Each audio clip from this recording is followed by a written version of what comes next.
Roy Morris, and I am Director of Citizen Engagement and Media Relations in the Prime Minister's Office, and I'm responsible for the organizing of these parish events.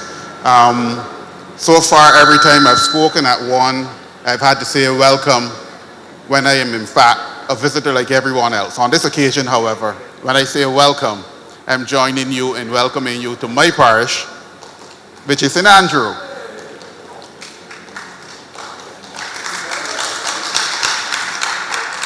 Now, tonight is your night to speak. That's why it is called St. Andrew Speaks. Whatever your issues are, whatever your concerns are, whatever you may want to talk about in a positive way, we invite you to share.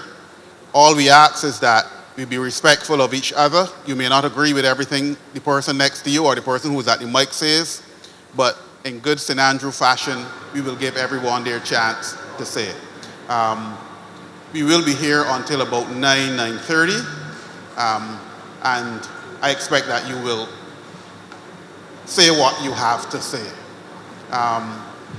We know that there are issues in the parish, but this is not a constituency issue or constituency event. It is not a political event. It is about governance. It is about making sure that the persons who are your servants, both as MPs, as well as those who are senior public officers, and you will find a number of them here tonight from all aspects of the public service. They are here to answer you, not for political purposes, but to make sure that you get instant answers and, where possible, instant results.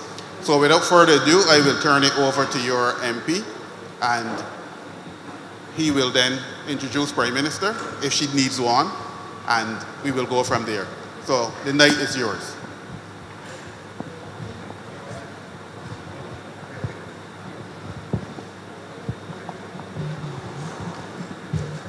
Good night to everyone. I also want to thank and welcome you to this St. Andrew Speak. This edition where we get to hear from you, our people, discuss some of the issues. Some I know are long-standing issues. Some I know have been going on for many years. And you've been complaining and crying out, and those complaints seemingly fell on deaf ears. But tonight you have the ear of your MP, and you have the ear of the Prime Minister of Barbados. Now, I know that most of you here over the past couple of weeks and months would have seen that a number of issues in St. Andrew have been addressed or are being addressed. St. Andrew is abuzz with activity because I'm working hard to ensure that whatever I can do in my capacity, I will do. Some are small things, but there are also the bigger things. And I know the bigger things, which speaks to the infrastructure,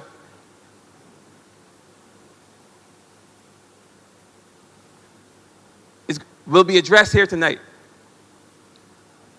Every question as it relates to road infrastructure, which I know is a major concern for all of us in St. Andrew. We all suffer as a result of our decaying and deteriorating road infrastructure. We have persons on board who have the answers and who have the explanations that you all will be seeking tonight.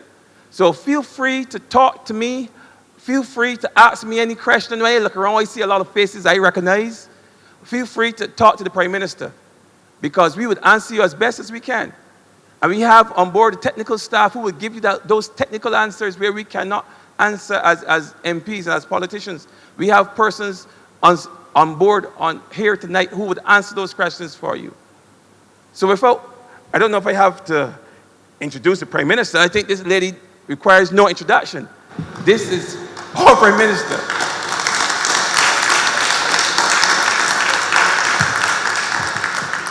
And from all accounts, she is the Caribbean's Prime Minister. Every place I've gone, even with her, I've heard her referred to as the Caribbean's Prime Minister. And you do not become the Caribbean's Prime Minister just like that. You have to show substance. You have to show a level of intelligence that allows you to shine above everybody else's. And that's what we have here in the Prime Minister. And she will speak to you tonight. She's taken the time to come here. Yesterday we would have had a rubbing shoulders session where we went into communities and we engaged with residents in those communities. And we have a good sense of some of the issues, some of the burning issues that impact these communities here in Belle Plaine. And some of the things that we have, the vision I have for St. Andrew, we will speak to that tonight. Because I believe that St. Andrew is poised to bring Barbados out of, let me put it like this. We are the epicenter of the recovery of this country's tourism product, the recovery of this country's economy. We have it here. Everything that this country needs to turn around tourism, we have it right here in St. Andrew. I'm going to speak to that tonight. And the Prime Minister will speak to it also. Because we have a unique product that we can package and share with Barbados and share with the world. And when we speak of the issues, we're going to speak of the gifts that we can offer to the people of St. Andrew, to the people of Barbados, and the people of the world. But tonight is your opportunity to talk to us. And I'm going to pass over the mic to anyone who wants to ask a question. Now is your time.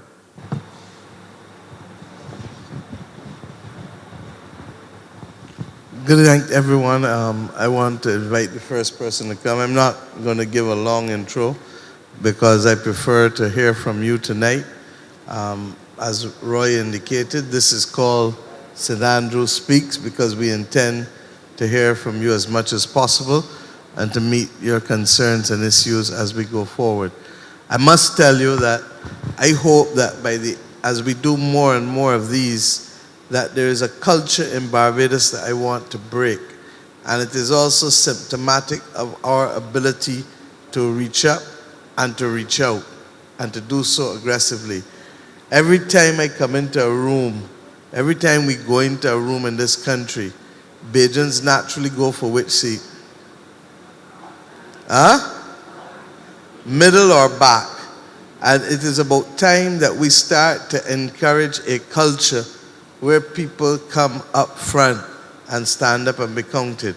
And I want that because that's symbolic of what we need to do as a country and what we need to do as communities and families. Not to be out of order, not to do anything, but just simply to be confident in taking it. So I have the middle of the room full and front seats. So whoever wants to come and take front seats, feel free to do that while we start the conversation going.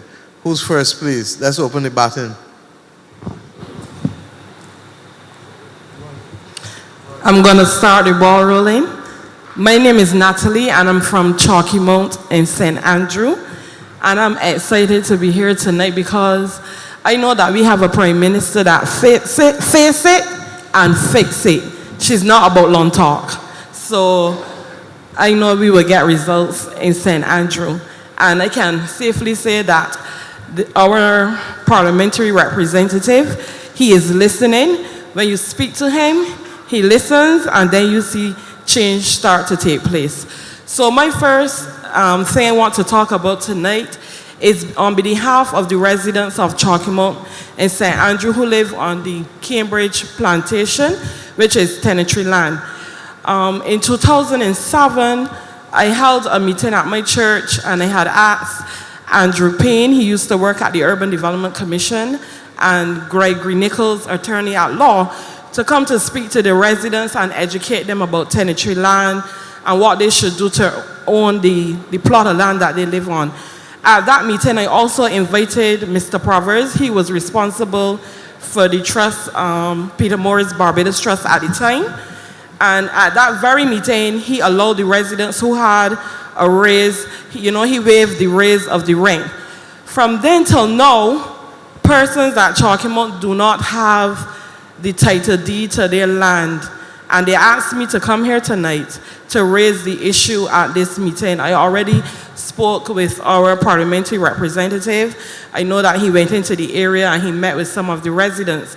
But they asked me to ask you tonight what is the process that is involved in getting the land in their names. So I want you to talk to the people of Chalky Mount. They're listening. They're Plantation is online. owned by whom? It used to be owned by Peter Moore's Barbados Trust. So is it still privately owned or publicly owned? I am not sure what's happening Okay. with it now, but I think National Housing, they're responsible for the residents. Okay, it may be a non-plantation tenantry then. Let us investigate it for you. I can't tell you offhand that I know the circumstances. Mr. Lord, I know you're not Ministry of Housing, you're NHC, but who is here from Ministry of Housing? Sorry? Come forward, ma'am. Let me just respond as the chief housing planner comes to the front. Yes, I have already started the process of interviewing some of the residents in Cambridge and in Chalky Mount. I was aware of the situation where there are a number of persons living on the land. They've been renting the land, they've been tenants of the land for many years, certainly from the 80s when the act was passed. And these persons have not gone through the process of acquiring the title deeds for the land. I've met with the owner, Miss Contour. I don't want to mispronounce her name, but I think it's Miss Contour. And I've met with her lawyer. And I've met with a representative of the National Housing. And we've had initial discussions, and she's eager to transfer the ownership of the land to these tenants. So it's just a matter of going through the process of steps. I know that there's a process, and I would prefer someone from the inside to speak to it, but rest assured that I will go to every resident I have on the list and speak to any resident who needs any support in acquiring those title deeds. I've started that, and I will continue that. And I'm doing it not only in St. Andrew, but a lot of these tenants reside in St. Joseph, in Cambridge. So we have done both Chalky Mount and Cambridge, most of Cambridge thus far. Okay. It would be nice to still hear the process because everybody's Yes, asking. I'm going to invite. She was just waiting for me to make a statement before she rises, and then she's going to speak now.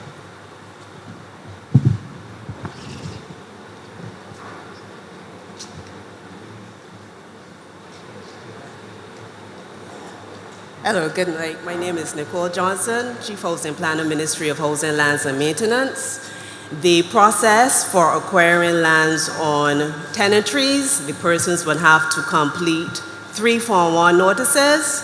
1, they give to the landlord. The other 2, they return to the ministry.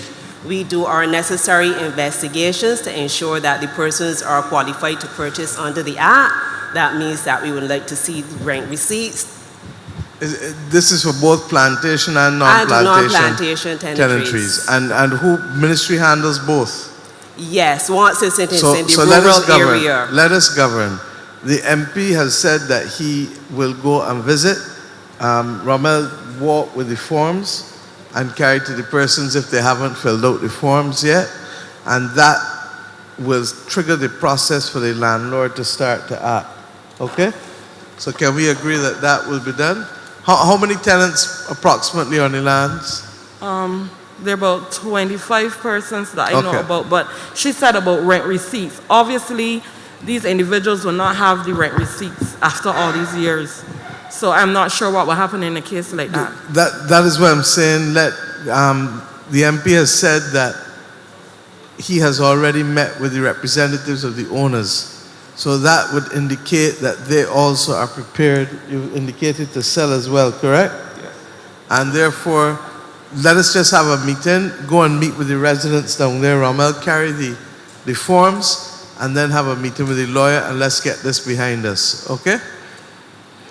There's anything else besides the forms going in, that process will pretty much take care of itself, correct? Yes, correct. So once we've stamped the Form 1 and returned them to the individuals, and the landlord and the attorney would send out the letters to the persons telling them what the size of their lot is, and they can go from there. And if it is plantation tenantry, it is 10 cents a square It will be 10 foot. cents a square And foot if or it is dollar. non-plantation tenantry, they would pay the first $2.50 a square foot, and government Up to pays the 5,000 difference square feet. between $2.50 to $15, but up to only 5,000 square Square feet. feet, correct. Okay?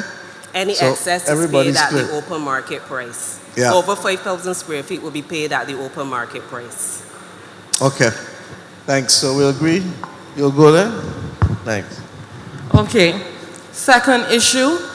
Currently, we have a problem in Chalky Mount where the domestic water we know out there has slippage, and I find that a lot of residents now they're having problems with how they manage the domestic water. And I was thinking, you know, under the Scotland Rehabilitation Program, if you all could look at a project, a wastewater project for the people of Chalky Mount, provide the waste pipe so that they can channel the water correctly, because a lot of persons have pig pens and stuff, but when you go around the backyards, the water is not properly channeled, and because of that, we are now seeing a lot of slippage, and we already know the type of soil that we have up there, so I was wondering if that could be something that could be incorporated in the Scotland Rehabilitation Program. I'm going to ask Mr. Lord to speak because yesterday he did a wonderful job of explaining to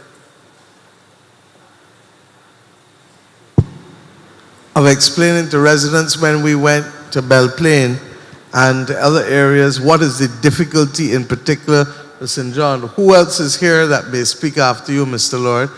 Because I'm a little lost in terms of seeing people because we're all on the flat together. I don't know if our colleagues on Water Authority might want to say anything about it. I don't see anyone for MPT.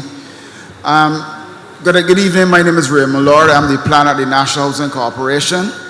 I understand what our colleague and good friend was saying about the water issue, the domestic water issues in St. Andrew. Just to be clear, St. Andrew is probably the most beautiful parish on the island, but the most difficult to live in.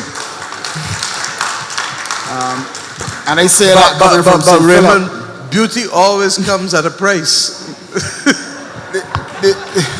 The problem that you have is that what gives you your beauty is what gives the problem. You are on what we call the Scotland series clays. There is no limestone. Therefore, there is no percolation membrane to take the water away through the soil. It is clay. Therefore, when you inject water into clay, it changes its character and it will slip. It is what the nature of the soil is. The basic principle that you have to begin to do in St. Andrew is control your amount of domestic wastewater. So you have to look at how much you use, when you use it, how you discharge it. We were discussing in one of the areas that we're looking at how we are going to manage it by possibly use of, on a flat area, use of a different system using septics and then some additional series areas that will slow down the percolation rates. If you have pig pens and stuff like that, you're going to have to look very carefully at if you have to put in a septic or some kind of holding mechanism, so you hold that water so it can discharge. That becomes difficult again in terms of how you build it. You have to take professional advice. As long as you inject water into the soil in St. Andrew, it will do what is called heave, it will lift, it will slip, and it will slide. It is clay. So the basic premise of living in St. Andrew starts with that you have to work almost in reverse and control how much water you output, and whatever holding system the engineers can help you put in your system, around your houses. Pig pens are especially problematic, again, because you do a lot of washing down. So you have to look again at the system where you can somehow hold the water a little bit before it goes down. I think we're going to have to get the engineers in, Scotland District people, and have a look. But as long as you inject water in, it becomes unstable. And that goes for any area in the Scotland District, whether it be Belle Plaine or whatever. It is clear, so you have to almost let the water go off on its own. So that's all we can say for right now, but in Chalky Mount, you're going to have to manage somehow until the government can get a look at the broader picture. Prime Minister. Thank you, Mr. Lord. And I think that does everyone understand what Mr. Lord was saying about the peculiarities of St. Andrew? Okay. Rommel, you wanted to speak?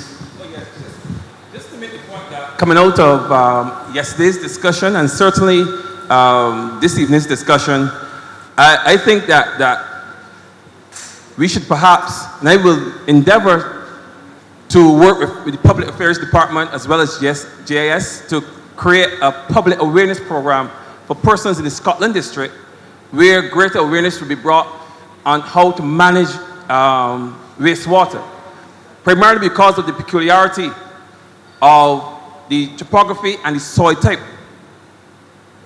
that's found right across the Scotland district.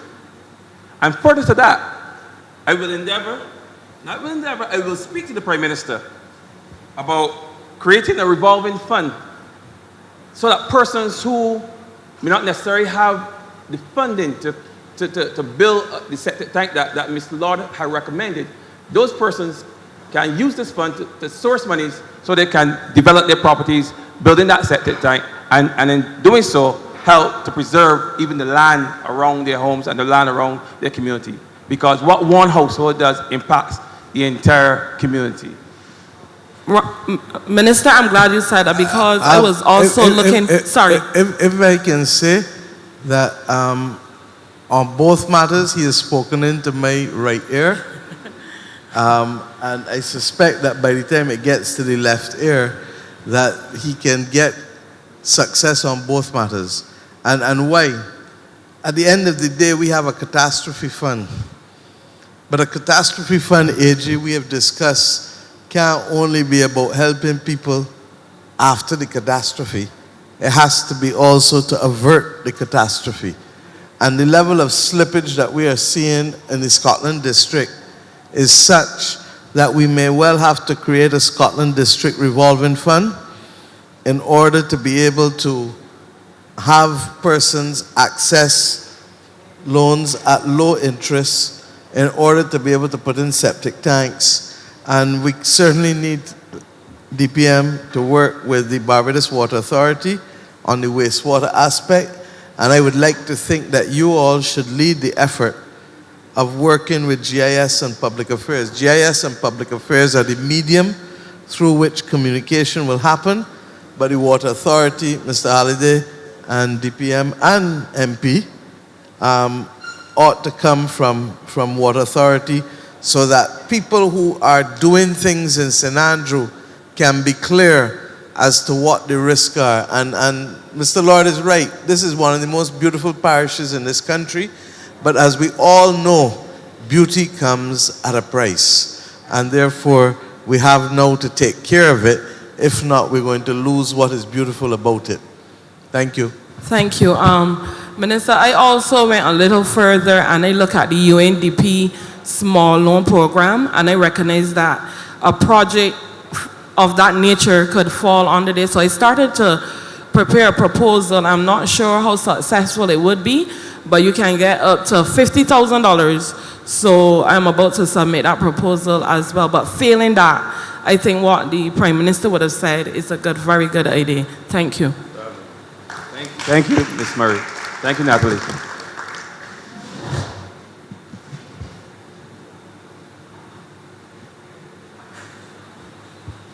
Good night, all. My name is Major Boyce. I want to clear up a few things reference Chalky Mount and the soil. There are two types of soil. There are two soil types in Chalky Mount. From Leslie Hole there, where the junction is, where the Y junction is, down to the bottom of St. Andrew, down the bottom of Chalky Mount is either clay or sand and sandstone. Those will not slip. The problem is that most of the houses are on ridges. Everywhere you look at Set Bell Plain, the house or the houses are on ridges. That means that there's going to be a lot of water coming off the ridge and going down into the valley. The problem with Chalky Mount, the top part going back to the school, is Joe's River muds. The same type of muds that you will find, or the same type of soil that you will find in White Hill. No matter what you do, that is going to slip and slide. It is on a ridge. When the rain falls, it's going to rotate back and slip out. You can't stop that. There are certain things you can't stop. You could control it to some extent, but you're not going to stop it because rain will always be falling and there will always be erosion. The problem with the houses going up towards the school is the fact that the water off the roof as well as the water from the pig pens and sheep pens and whatever else pens they have, that must be channeled through pipes to the very lowest point in the valley. That way, the water is let off, and you're having a situation where you can see it from out the bay, which is Cambridge. You can see it like bumps, because it is sliding this way. The same thing is happening on the Salbat. The same thing is happening on White Hill. The same thing would happen on Moss Bottom. It is, as I said before, it is pure mud, Jejo's River mud. Just like a volcano came through the earth, that would bring fire and brimstone. This one came with mud in the early formation of Barbados. The next thing I want to clear before I say my little piece is the fact that the plantation, both Cambridge and Bisix, was leased by Peter Moores. He leased the land for the people, for the villagers, the residents around the area. And what he did, he actually landscaped the land. He planted grass, nutritious grass with lots of protein in it. And he also brought in a bull, red pole from Jamaica. And what he did, he gave the land to the people. You could bring one cow, and I suppose that this could be the practice in St. Andrew. They brought one cow, and they would have to pay $1 per month. And that would include feeding, water, and getting, I want to put this. They could go to the bull, put one of a simple word. But they had to be injected. So they have to be injected for TB before they can go to the bull. Basically, that's what I'm saying. Now, if you had 5 sheep, you could carry the 5 sheep to those areas. Of course, they were padlocked. Then they were tagged as well. And then you would pay the same $1. So it ended up that a number of people in Chalky Mount had over 50 sheep from that. And that's the black belly sheep. So that could be a practice. In fact, I heard one of the Calypsonians say to take up 10 acres of land from the plantation and give it to the poor people. If you want food security and you want things to happen, you have to give it to the poor. The plantation is not doing anything. In fact, you don't see a cane from here to Baby's Lane. No canes around. So take up the land and give it to the people and let them farm it. And you will get good results, Madam President. The other thing I want to say... not President, though. Sorry. I understand, though. Sorry, and I want to thank you. So I'll let you continue, but I want to thank you for a couple of things. One, I want to thank you for your knowledge of the parish and for helping to expand on what Mr. Lord started so that we have a conversation. And the truth is that, and the AG will confirm, one of the last pieces of legislation we passed when we left government in 2008 was the Scotland District Authority Act. It is important for the very reasons that you have started speaking about, because Scotland District has its own peculiarities and we need to be able to make it real. It was always intended that we would ultimately subsume soil conservation and other entities within the Scotland District Authority, but it would also have a more holistic approach, including farming, including rural development, and other things. I'm glad you said that, Mom. Sorry to interrupt you. I'm glad you said that because I was coming to that. Yeah. It's time, the Soil Conservation Act of 1957 is far outdated. Yep. They need to have a different mandate and be totally in control of St. Andrew. Give them the tools, give them some money. I don't know that them, because you're listening to me now, but I take the point that the Soil Conservation Act needs to be updated. And the last thing I did before coming here this evening is that I went to Haggett's with the Ministry of Agriculture officials and soil conservation officials to look at the pond that we put down there in order to be able to deal with the watering of the orchard. But what I want to say is this: the Scotland District Authority must happen. It must happen. The difficulties that we had, and you know, in these sessions, I talk straight. Coming into office, we went straight into an IMF program, and we went straight into rationalizing the state-owned enterprises. That was put on pause because of COVID. We are coming out of COVID now. I've signaled that we have to look and keep on top of the rationalization of the state-owned enterprises, of which a critical one is going to have to be how we deal with the Scotland District Authority and how we deal with the rural development within the context of this 1/7 area of Barbados. 1/7 of Barbados is the Scotland District. Okay?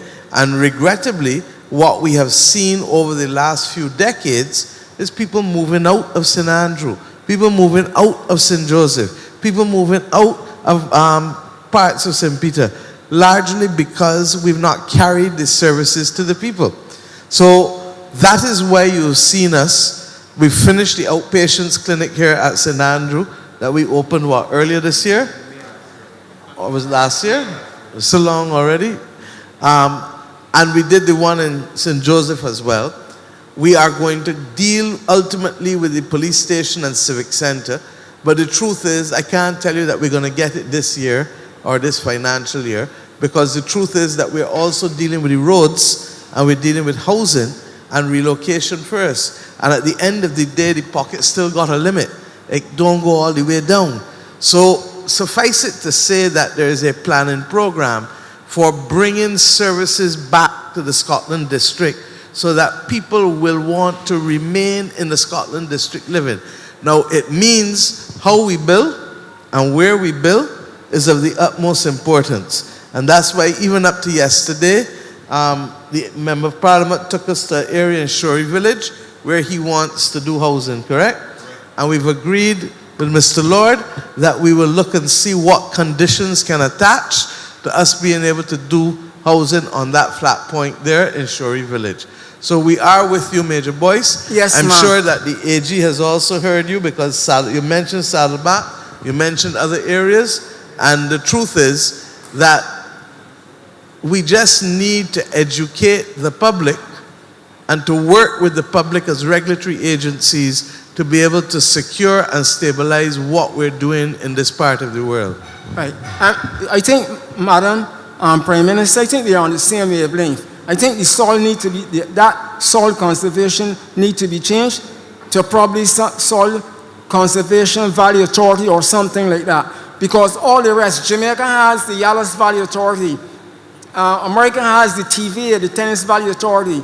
They're doing similar functions, but the name is outdated as well. So we need to tackle that.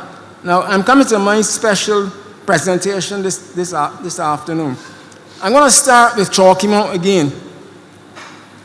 The school was demolished in Chalky Mount. For whatever reason, I'm not going to the reason why it was demolished, but I'm saying if you demolish a center, school or community center from a district, you are going to destroy the district. As simple as that. They have nowhere to go for meetings or such like. I'm proposing that the same Chalky Mount school grounds, that is the rubble and so on, be cleared, and that section be repaved and used as a volleyball, netball, and a road tennis courts. To the front of the building, which is to the south of the building, the infrastructure are already in place, or most of it is in place. Therefore, we would like to have a playing area for the kids, all the kids. And then at the south, which is the back end of Chalky Mount, they need to be green, clean and green. They need to have some trees and seating in so that the old folks can go there, retire, and live happily ever after. Now, I'm coming to... You sound good, Major Boyce. You sound good. Right. I'm talking about the roads now. I have a problem with the roads. But before I get to the roads, I have a problem with the construction of the roads.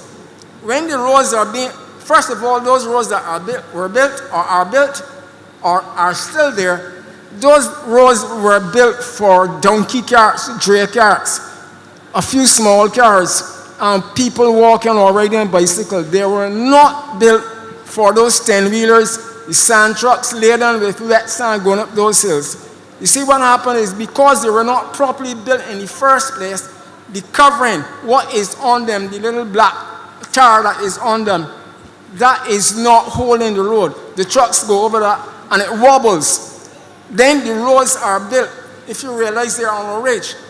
And they go from, let me tell you something about the ridges first of all. The ridges come, they follow the coast. They're actually parallel to the coast. That's how it was lifted up. They're always, nearly always parallel to the coast. If they do go west, they turn. Come back closer to the mic, I think so. If they go west, they come back and, like, let's say Mose Bottom for an example, that is moving this way. But then when it gets to the top by Greg Farm, it comes back north again and parallel with the Atlantic Ocean. It therefore means that everything that falls on that watershed is a whole watershed. In fact, St. Andrew is made up of a big watershed, which is 27.7 square kilometers or 9.6 square miles. It's probably the biggest watershed in the island. Everywhere you go, there's a watershed. And once the land is sloping from south to north, it is going to cause a problem because it is high on the southern end and then it slopes and runs down. But nobody comes and asks the people who live directly in front the roads where the water is going, where it comes from. Take Coggins, for example. They live in Coggins. The road slopes like this. Therefore, if the rain falls up here, it's not going to go there. It's going to go that way. And when it gets, you may not know, ma'am, but by Gardy Ford, it has to get out. So it crosses the road at that point. And then there's a spring a little further up, for example. You do what the soil did in Sedge Pond. Tap the spring with a pipe, and that will feed it down into the road. I have a problem too, before you come in, ma'am, with the bridges. The bridges are poorly constructed. I mean real poorly constructed. I'll give you an example. In 2010, I photographed every single bridge in St. Andrew and every culvert in St. Andrew. The East Coast has a problem, but not a big problem because there are mountains there, Chalky Mountain, but there are sand. So not a lot of debris is going to come that way. So the little flat bridges they have further up, that will probably do. But you're going to laugh, ma'am. The flat bridge right here, I'm doing a project and I would like to spend a few minutes later on talking about that project that we are doing. The bridge is flat and it is in the water course. Remember, the train line, all the train line accoutrements are there. You have the train line 8 feet high and then it drop into the water course 10 feet. That means the train was traveling 18 feet above the waterbed. And they built the bridge inside the water course. Ma'am, what do you expect? And what made it worse? It has flaws because they put 5 holes in the same bridge. And they're very small. A tree coming down from Lake Sturgis, when it gets there, it cannot get through that hole. So it backs up. Major, let me tell you this. It is clear to me that you have a lot of local knowledge, a tremendous amount. It is also clear to me that what is needed is a conversation between yourselves and the people in the Ministry of Public Works. I will be happy to do so. I'm doing it free. And I have ensured that the Member of Parliament, who is the representative for this constituency, works in the Ministry of Public Works. And therefore, you as his constituent will have an air that he will arrange for you all to have, if necessary, a conversation and a tour. And fortunately, the Deputy Prime Minister is also here, and she has heard you directly. I believe that there is a role for local knowledge, and that we can't only use the science of engineering and geology, etc., but it's a combination of everything. So I would ask Rommel, because I know there are others who want to speak, Major Boyce, But I also want to thank you also for alerting us to other issues and to also helping in the process of expanding what Mr. Lord said so that we start the process of sensitization and public education for the people of St. Andrew, and that we begin to let them know, as the Parliamentary Secretary has asked for, that we have that public education and that we also have some kind of revolving fund, because it is clear that there's going to have to be far greater use of septic tanks and other modalities in order to be able to facilitate safe living but equally sustainable living in this parish. Because if it is not sustainable, then it means that people's investments will be washed away or they will lose them, and that is where we then end up with a genuine crisis and catastrophe. Okay? Yes, I have one more thing to say before you get on. I have to give it to other people. But what I would like to see is some type of industrial development, whether it is a plant for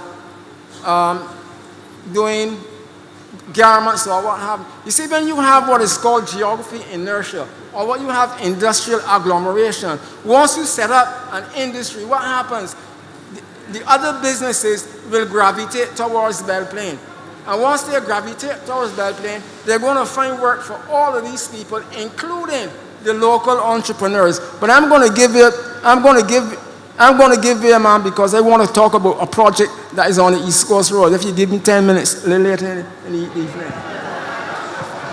Thank you, sir, and please continue to want to participate and to give your knowledge. That's what these meetings are for. Before we get going again, the driver of PA 1410, your lights have been on all this time.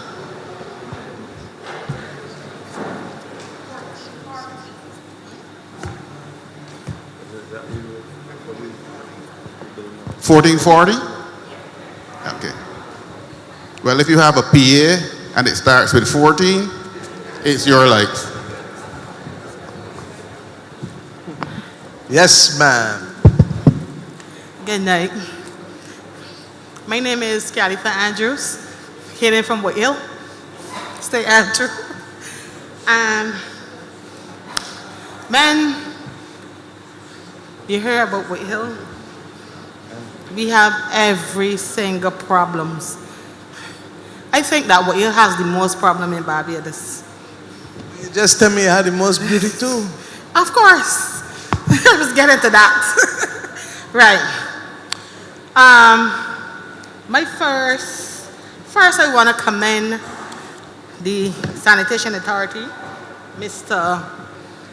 We had a problem with garbage pickup, and it was an issue when I called, and the reception that I got wasn't pleasant, and I highlighted the issue, and I'm happy to say before 7 o'clock the next morning, I had a call telling me that a gentleman from the Sanitation Authority wants to see me. So I said, well, I ain't get on my bed yet, but I still get on me. That gentleman is Mr. Delay Broom, and his superior came, they had a meeting, and I'm happy to say Mr. Broom is doing a wonderful job in Wood Hill. Madam PM, you visited Wood Hill yesterday, and you stood up by the garbage, and you see how clean Wood Hill is. Mr. Broom's always liaison with us. We knows when the garbage truck coming up, and we know if it's broken down. He's contact me and say, well, the truck is broken down. So every little detail is, so there's, you won't see in Wood Hill, you won't see like no garbage on the street anymore. Mr. Broom, I would like to... And Mr. Broom, if you are here, please stand and take a bow. Thank you, sir. He's doing a tremendous job. Because I was monitoring the situation for months, and it has changed for the better, not worse. My second thing is, I would like to commend the Barbados Water Authority I know it's strange me saying this. Mr. Halliday, and first I want to say kudos. I don't know who you are. Why is it strange that you commending the Water Authority? Barbados Water Authority. Explain to me the context and the perspective. Because everybody know when you say White Hill, you say water problems. I first of all, You mean you're the one who's be on the radio all the time? Yes, madam. Oh, tell me so. Right. I want to commend Mr. Dixon, first of all, because there was one time I spent a whole year where I could not even bathe in my bathroom because the water was not flowing. Mr. Dixon came a Sunday when he should be home. He came. I pointed out the problem to him, and he made me a promise. I'm going to go back to work tomorrow, and I'm going to explain to Mr. Halliday, and I'm going to get this problem fixed. So I said to him, I don't believe nothing you say. He said, I gave you that assurance, and I can say that he delivers. Now, we didn't know, we the people of White Hill didn't know what it's like on a Sunday, a bank holiday, no weekend, to have running water in our taps. Now, I have to turn down the valve because the water is just flowing freely. So I want to say kudos to the Barbados Water Authority. Let me start now. Mr. Dixon, where you are? Stand. Mr. Halliday, stand. Mr. Springer, stand. And my MP also. Mr. Santia, stand. I know Mr. Dixon, I know Mr. Dixon is from St. Joseph. There was a time when Mr. Dixon was like you, leading protests about water, so that the fact that these people have worked, I'm joking, because we have taken all the licks, but when things are resolved, I can take the licks, but I also want to commend the officers and the people who helped make it happen. And all who you see stand too, star, I don't know your name, you understand? Because they have made a difference in the lives of the people of St. Joseph, St. Andrew, and St. John. It's not perfect. You can sit, thanks. It's not perfect. We have a number of areas still, but one blow is do a kill all cow. And we're working at it assiduously to make sure that we can put this country in a better position than what we found. Go ahead, ma'am. Madam PM, I know you're a person that listens, and you visited White Hill on more than one occasion, and it pierced my heart to see that the children of White Hill doesn't have a recreation facility. All the boys, you have to keep the girls inside, and the boys is just riding a bicycle. And I think that there are lands up there that can be acquired to build probably a paper and a many community centers so that the children can interact with each other. Because it's like one day I heard a little 7-year-old say that there's nothing out there for them to do. And it's very hard living in White Hill. Very, very hard. But as the old people say, there's light at the tunnel, and I have hope. And I'm start seeing a little light. I hope to see many more lights shining in White Hill. And I think that even the simple church, we don't have a church in White Hill, it's shut down because of the road. We have nothing in White Hill. And if, I think it may be an appropriate time for me to let the Member of Parliament speak, because you know and I know what he has in store for White Hill. And that will allow us to be able to deal with the rationalization of access to services and being able to get people, because White Hill and Hillaby are next door to each other, right? But I, like the residents of White Hill, had to go down that slippery, treacherous thing to get in and out. And until we fix it, it means that you're truly cut off, or you have to go all the way around. Okay, Ramel. Yes, thank you for raising the issue of recreational facilities in Hillaby and White Hill.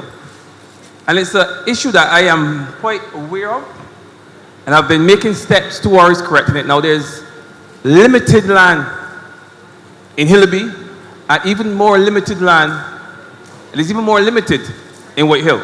And this is something that I'm aware of.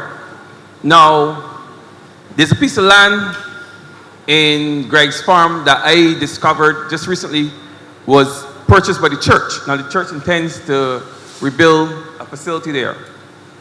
I toured that area yesterday because I understand there's a need for those kinds of facilities in Hillaby. Yes, there's the farmers playing field and the pavilion, but that is quite a distance from, certainly from White Hill. And it has been used by residents of Hillaby for many years. But I believe that Hillaby deserves to have at least some kind of facility within that community.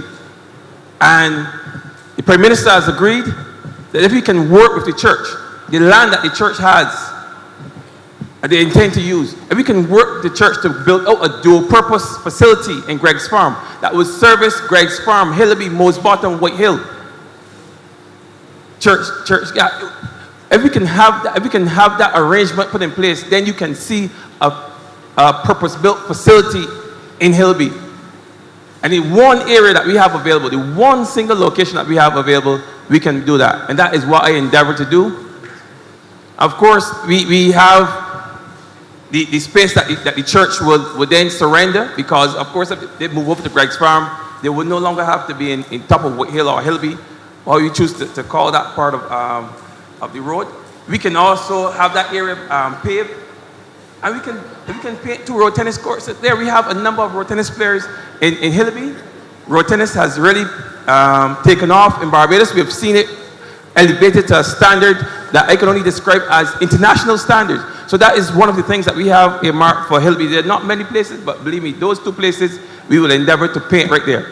But rest assured that as long as the church agrees and we can use that land and we can work together, we will build some kind of facility for the people of Hillaby, Whitehall, Greg's Farm, Turner's Hall.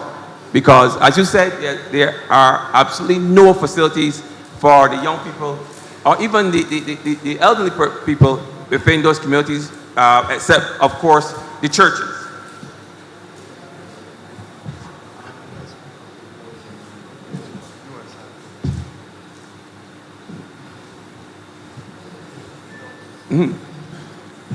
Now, yesterday we would have toured White Hill. As I mentioned earlier, we toured a number of places, but we terminated in White Hill.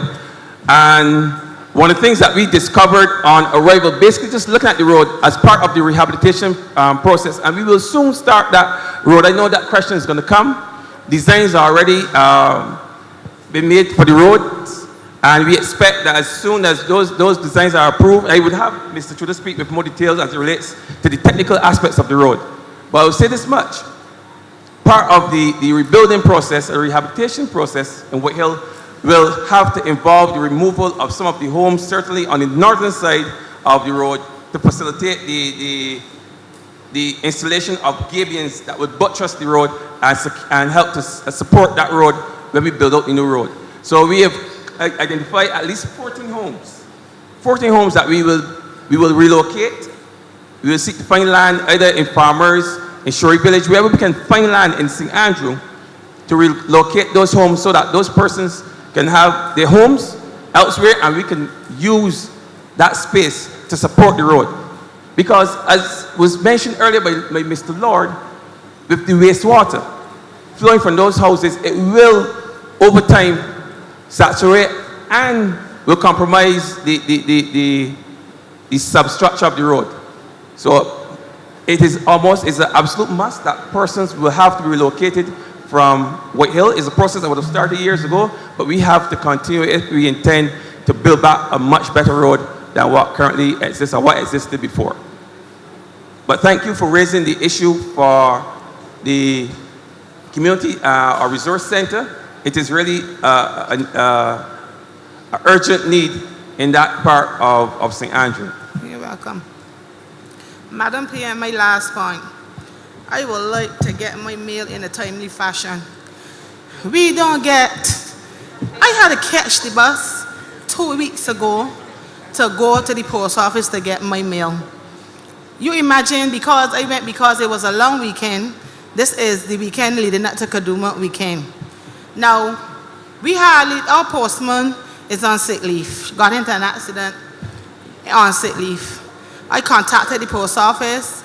I was told I cannot get the mail. I said, I'm going to come for my mail.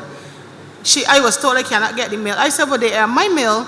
If y'all don't have anybody to deliver the mail, I come in for my mails. Because you never know when the important letter is at the post office. I said, I catch in the bus and I come in. You imagine there are pensioners in the area. And pensioners have to wait till like days and weeks. I liaison with the inspector at the post office, and I wasn't happy with the response, and I spoke to my MP about it after, and my MP assured me that the matter will be dealt with, but I am not happy. They are elderly folks. I have to pay my bills with old bill, cause I don't even get a phone bill anymore. So I had to get I don't like paying bills online, but that's why I have to revert to for the time being. When you get the bills are already paid. Sometimes when the time that the postman comes, it got you confused. You would think that you bill twice in 1 month. So I would need you to look into this. It's like sometimes every 2 weeks or so you see a postman in the area. Well, I saw one this morning early enough. Early, before 8 o'clock, I was shocked. But I don't know when I can see one again. Don't be so doubting. I believe the Madam Postmaster General is here. Is she here? Yes, ma'am. Would you like to speak? So to assure this lady that we haven't forgotten her or White Hill. Orlita? Thanks.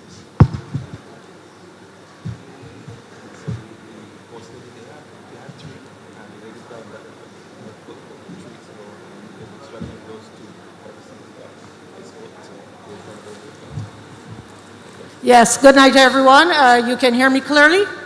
Yes, ma'am. Okay. All right. Yes, ma'am. I really want to apologize for the inconvenience that the residents of White Hill that they're having. As you would have correctly indicated, the regular postman for your area is on leave, having been injured. And what we have determined is that we will make an effort to have at least one delivery in the area per week for the simple reason, if we can get two, because remember, when a postman is pulled from another area to deliver to you, so in the absence of your regular delivery person, we have to pull someone from another route to deliver to your area. And your area includes several other areas as well. That postman would normally have about 668 delivery points. So it's not just White Hill alone that person delivers to. But we understand that whenever there is an issue with vacation leave, injury, or other illness, there is usually a decline in the quality of delivery service, because we have to have persons alternating on the routes. But the commitment from that office is initially for at least one delivery per week. In terms of the pensions, etc., we will try to make sure that those go out as soon as they are received. But just remember that the persons on your route require pensions, and persons on the other routes that postman would normally deliver to requires pensions. We do have some recruitment challenges at the post office. There is a young person, however, an auxiliary postman, who is learning the route.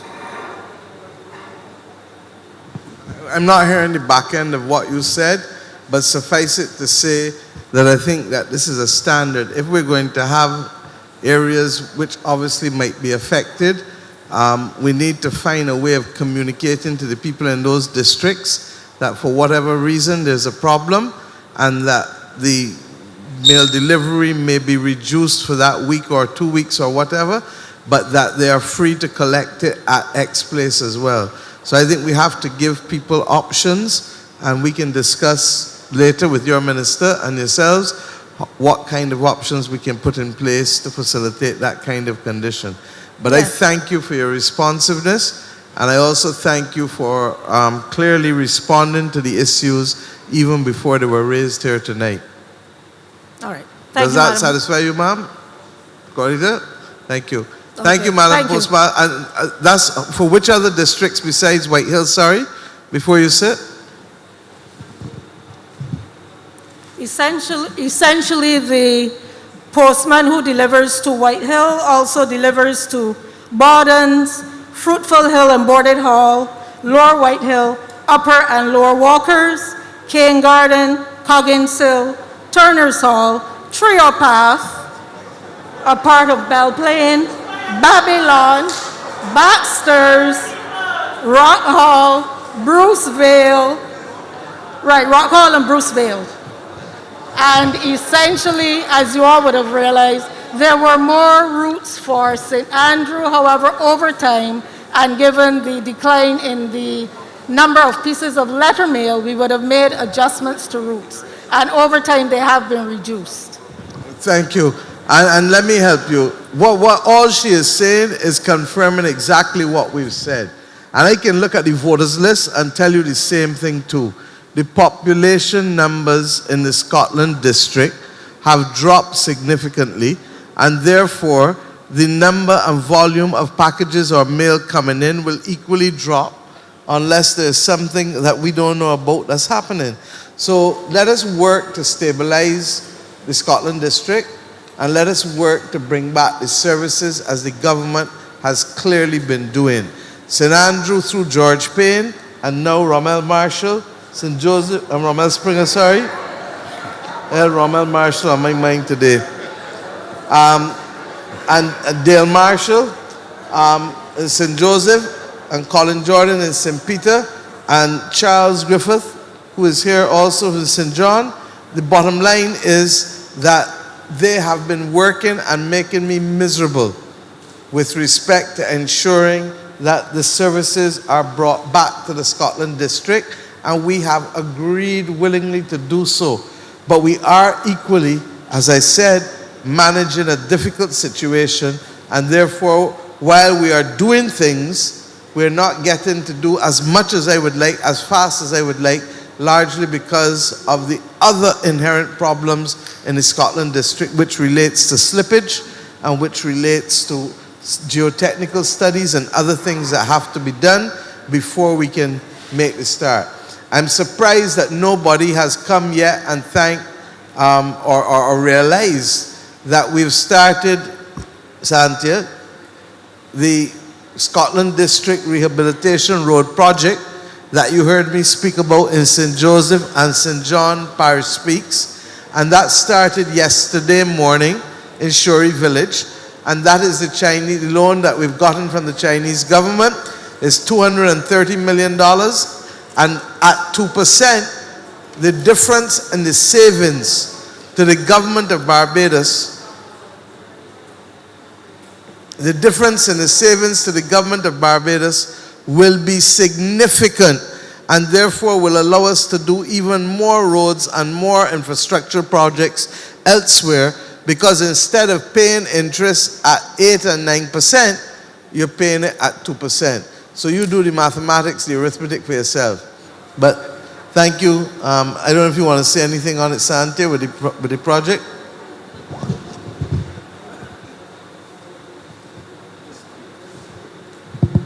Good night, everyone. Just to reiterate what Prime Minister said, we've started work on the Shorey Village project. Vaughan's Road is going to be next. Let me just say that, St. Joseph. And to get to this point, it has not been easy. The gentleman who spoke earlier, Major Boyce, he made me reflect on the fact that in the last few months, I think both Rommel and I have learned quite a bit about soil, particularly in the Scotland district, what is required in order to be able to do the investigative studies to determine what to do in relation to building out these roadworks. And I can tell you that a lot of work is going into being able to make this project happen in the shortest time frame. We meet every week, Senior Minister Duguid, myself and Rommel, along with the Complant team, trying to make sure that we have all of the studies done and to make sure that we are able to execute this project. Because I have a parasec who is constantly in my ears on behalf of the people of St. Andrew, in particular, to highlight to us the difficulties. And we saw it yesterday, Prime Minister, when we had to traverse the various areas of St. Andrew, how difficult it is to get from one area to the other because the bridges are not operational or because the roads are also not in a good condition. And so we are trying to pull out all the stops to be able to accelerate this program, get as many construction companies involved to be able to accelerate the roads over the next few weeks. I didn't hear anyone ask about White Hills specifically in terms of the road up there, but just to say to you that that has also been high priority. The geotechnical studies have been done. We're waiting on, they had about 3 designs that they were looking at because again, it is a very technical area given the slippage and it requires a lot of the engineers to be involved in making determinations as to which option is the best option.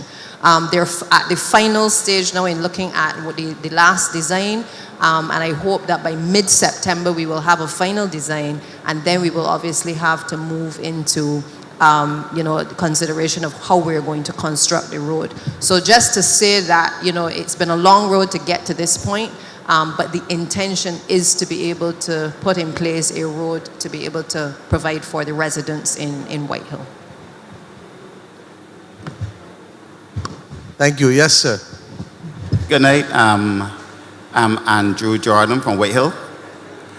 I remember when the road in White Hill collapsed. My son was in primary school. He's working now. And October coming will be 19 years. Now, when that road broke down, I really come here to talk about the road because you all say that work will be done, but I was hearing that over 8 years ago. And nothing at all has been done. Promises, promises, and promises. I like the promises, it can start soon, hold tight. I like that. But we've been holding tight real long. I want to know when we can let go. Another thing is, when I and most people will get off the bus by Pastor Ward Church, people complain about they got potholes in the roads and they want a new road. Yes, I agree, a lot of people that got potholes in the roads want a new road, but we don't even have a road. We got to go through the gully, through mud and everything. Many times they slip down there and fall. Now I think it's time enough. Years passed right there and nothing has been done. So I think that something should be done now. Plus, another thing too, when we get off, there's no lighting. You can imagine going through a gully with no light. Thank God for cell phones. And if we don't have lights on these phones, many people will fall down, coming down. We ask for road, we got steps. We got to go down steps. And many times, I myself have to take my time and go down those steps. Sometime in future, somebody will fall and break the neck, hand, or foot. So something need to be done. And I want to be short because I didn't mention a lot of things I want to talk about. The road in Bruceville, I don't know how much weight it can carry, but can a part of it open up that carries could pass through? I mean, something needs to be done because there's nowhere out of White Hill. we gotta go town to come get here, no? All the roads breaking down, all the bridges breaking down, everything breaking down. Hold on. And I think that you've heard enough here this evening to know why we face the problems in St. Andrew that we face. Correct, sir? Yes. Mr. Jordan, correct? Yes. Right. Secondly, I can't but apologize for every government and every MP and every Ministry of Public Works, and I shall do so for the last 19 years. But as I've said, this government doesn't have eyes in the back of our head. We got eyes going forward. It has taken us 2 years almost to deal with the negotiations of the same road project that the minister, and I just told you, has started, yesterday in Shorey Village. The only reason they didn't start in White Hill as we would like is because the designs have only just finished, and that they have now to do a number of things in the assessment of the designs with the geotechnical report that they have in order to be able to start. I am promising you, I ain't even telling you anything. All I can tell you, in 1994, I can get a story. In 1994, August, canvassing Bourne's Village for the first time. And the people down there tell me that they never had the road fixed in decades. I said, well, I ain't even born decades. At that time, it was only 24, 25, or whatever it was. Or 27, whatever it was. You know what I tell the people in Bourne's Village? I said, don't vote for me. Because I ain't getting a promise. But if this road get done, tell me about what you're going to do with me, and when I tell you about my word going forward in future. Within 3 months, and it's ironic that I'm speaking now, because George Payne was the Minister of Public Works, and we went in there and did the road for the people. I owe George Payne. I know even Rommel Springer. I owe George Payne. You understand what I'm telling you? But I also owe the people of White Hill, because I have been up there how many times since being leader of the opposition or prime minister. And from the time we came in, William Duguid will tell you, as Minister of Public Works, coming right down now to Santia and Rommel as Paul said, that we have focused on nothing else but getting it done. But Mr. Lord will also tell you that he and others made other recommendations over the years, and that those recommendations clearly will show, at the very least, and we took the decision, those houses on the above side, the 14 houses that Rommel spoke about, need to move. And they need to move urgently. And I've said so. Okay? But by the same token, we also need them to move because we have to build gabions to stabilize the road. Now, I'm a little upset that you ain't get the light, because I asked for that light to be put in place some time ago. And therefore, Rommel, I'm going to ask you to get the light in place with Public Works, please, and put the light in there for the people. And I went down that hill and up when there was no steps. You remember? Yeah. And worse than that, it was raining the day. So that I understand what you mean about a treacherous walk. Okay? But the lights have to go in. I ain't getting a promise, I ain't getting nothing. Suffice it to say, next time I come up there, I come in to eat food at you. Okay, and drink a drink.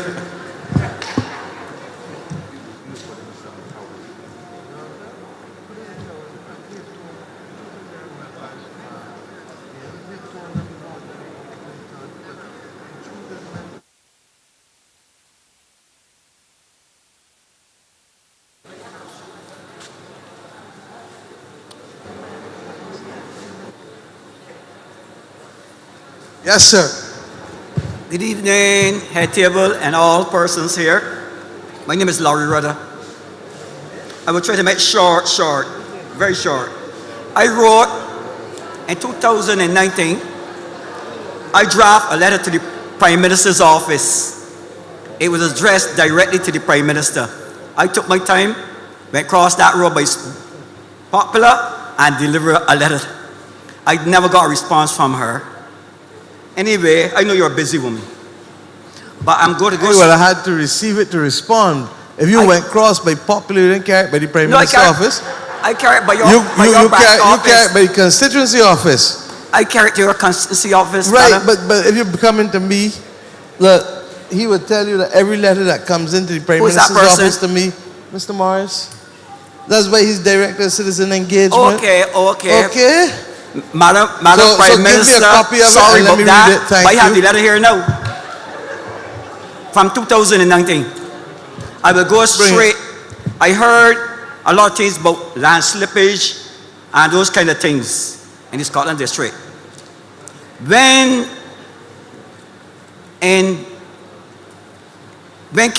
Sugar was king, all the people in St. Andrew were pushed in the gullies and the hills.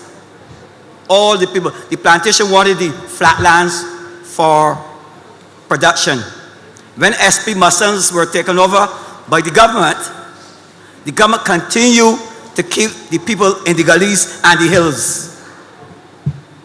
So as time progressed and people improved their lots, they started to build water toilets and those big buildings in the hills.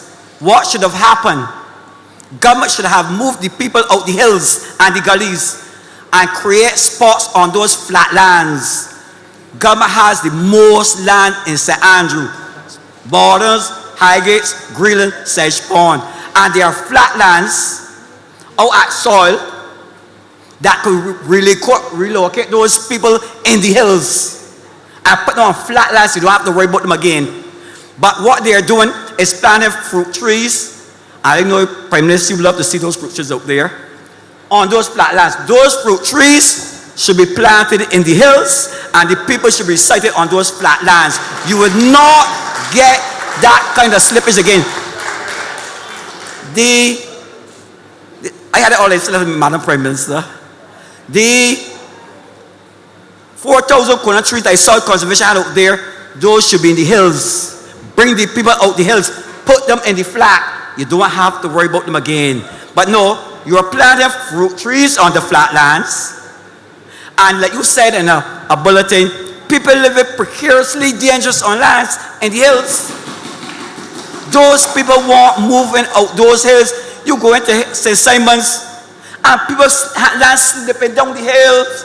Move the people, put them down on Highgates. The same thing could be done in St. Jovia. Those people are slipping. And you know what happening? People drifting out to St. Andrew, You know what? We can't get a place to put in a house. A fellow wants to start a 20 by 10 and then add on wall. We can't do it in the hills. Madam Prime Minister, I'm asking you and your technocrats to look at the policies of the soil conservation, planting fruit trees on flatlands. When I did agricultural science, and they said to stabilize hills, you plant trees in hills. I know there a pond was built there at Highgates. But I recall when George Penn and I we were buddies, we looked at those lands and we said those lands will be house spots for St. Andrew people. Madam Prime Minister, look at it again. As I indicated to you earlier, I think you know the land in Shorey Village. And last time I checked, the land in Shorey Village in Panna Hill. They may got much spots there. They got enough to start. And one by one we shall start. Let's go back. Haggots. Who started Haggots? I was a little child. Where's the Chief Agricultural Officer? I didn't tell you this afternoon, that I remember going up Haggots. Our father carrying us for a drive on a Sunday and picking fruit up at Haggots when I was 6 and 7 and 8 years old. So the fruit trees didn't just go on Haggots, Mr. Rudder. Pardon me? The fruit trees didn't just reach Haggots. They've been there for decades. And some of them are old and not bearing. And that may be so, and that's a matter for the lady there. But I am saying to you, fair is fair. All right? And that's why I keep making the point that we are correcting a lot of wrongs that have been accumulated over decades, Skipper, and we are starting.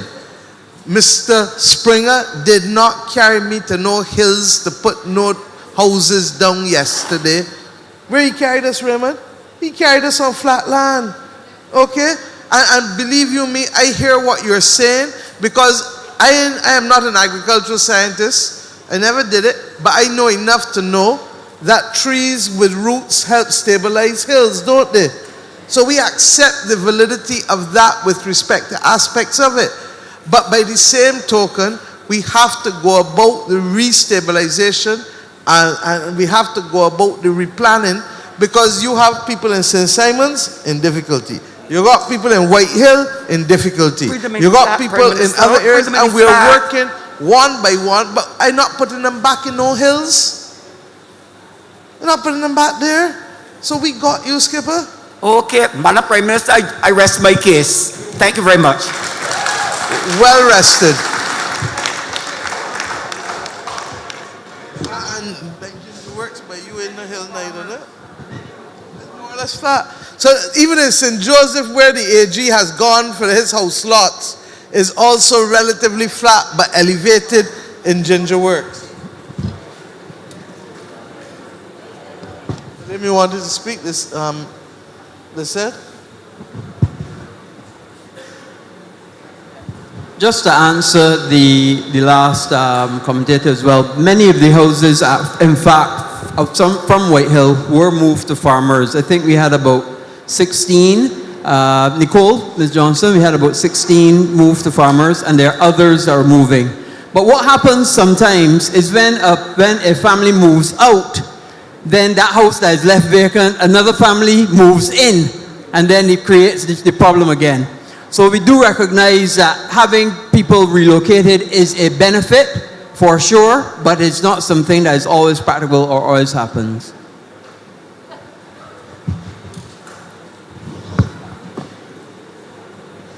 Yes, ma'am. My name is Camille Bryant. I am from Chalkimo. My voice is going, so I wanted to attend this meeting tonight. So I decided to record what I wanted to say prior to this meeting.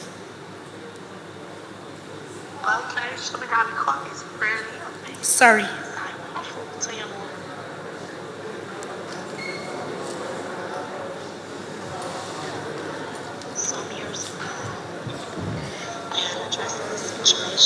Why everybody talking? About the direction of the water coming off the road. Okay, we're not gonna. Okay, ma'am, I can do better than that. Sorry. If you hold one side, I will make sure that we speak to you in the interim. I will ask my personal assistant to speak to you right away because I don't want you to strain your voice, and I'm gonna give you the hearing that you want. But playing it on the recorder, on the mic, this hall doesn't have the best acoustics. So even when the others are speaking, we're straining to hear because of how the system is. All right, I'm going to try my best to make my point. Couple is not couple about 10 years ago. What's your name? Camille Bryant. About 10 years ago, I would have addressed a situation that is happening in Hopewell Road with the then supervisor of the NTW department, who would have retired. At that time, the gentleman would have said that he is a week away from retiring, and there was nothing he could have done at that time. I would have kept in contact with the NTW depot at St. Andrew for a very long time. Nothing was done. 2020, we had heavy rains and the land slipped away. When I contacted back NTW about the situation, the supervisor at the time was Mr. Adamson. He was about to retire as well, and he would have said to me that he would try his best then to see what he could do. Unfortunately, the best he could have done for that time was to bring Gibeon baskets on the site, which sat there for over a year because he could not get the materials or equipment needed to start the job.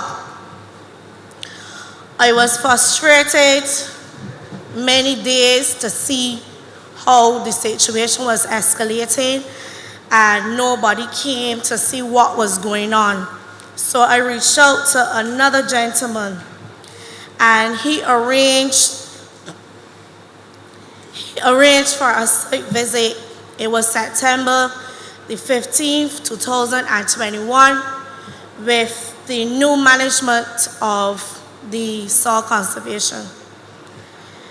On the conclusion of that site visit, I felt offended and insulted by what those managers or supervisors, engineers would have said to me. Because literally what they said to me is that this conservation does not have any resources available, machinery, material, or the manpower to do the job. And prior to me contacting them, there was a similar situation in the district with another young entrepreneur, and they had just taken on the job to stabilize his restaurant. And unfortunately, I would have had to wait until the soil conservation had concluded the job over at Cambridge. However, they continued the conversation by advising me to look into my own finances to see if I can undertake the job on my own, but what they could do for me. You could stop, because anything more you say will now have to be dealt with by the Public Service Commission. So I would like you to stop, because believe you me, if officers are telling you to come and pay for them to do jobs, then we have a problem. We have a big problem, and I'd like to tell you, if you want me to follow through on this, you're going to have to come, because I'm not going to prejudice the case against them, because they will be held accountable for coming and asking residents. Because the last time I checked, Chief Agricultural Officer and Minister, who was in charge of Scotland District Soil Conservation, can you tell me whether we have no equipment and no materials? Because last time I checked, the Ministry of Finance voted money for the Soil Conservation Authority. Ma'am, can I continue before you say? No, I can let you continue with me.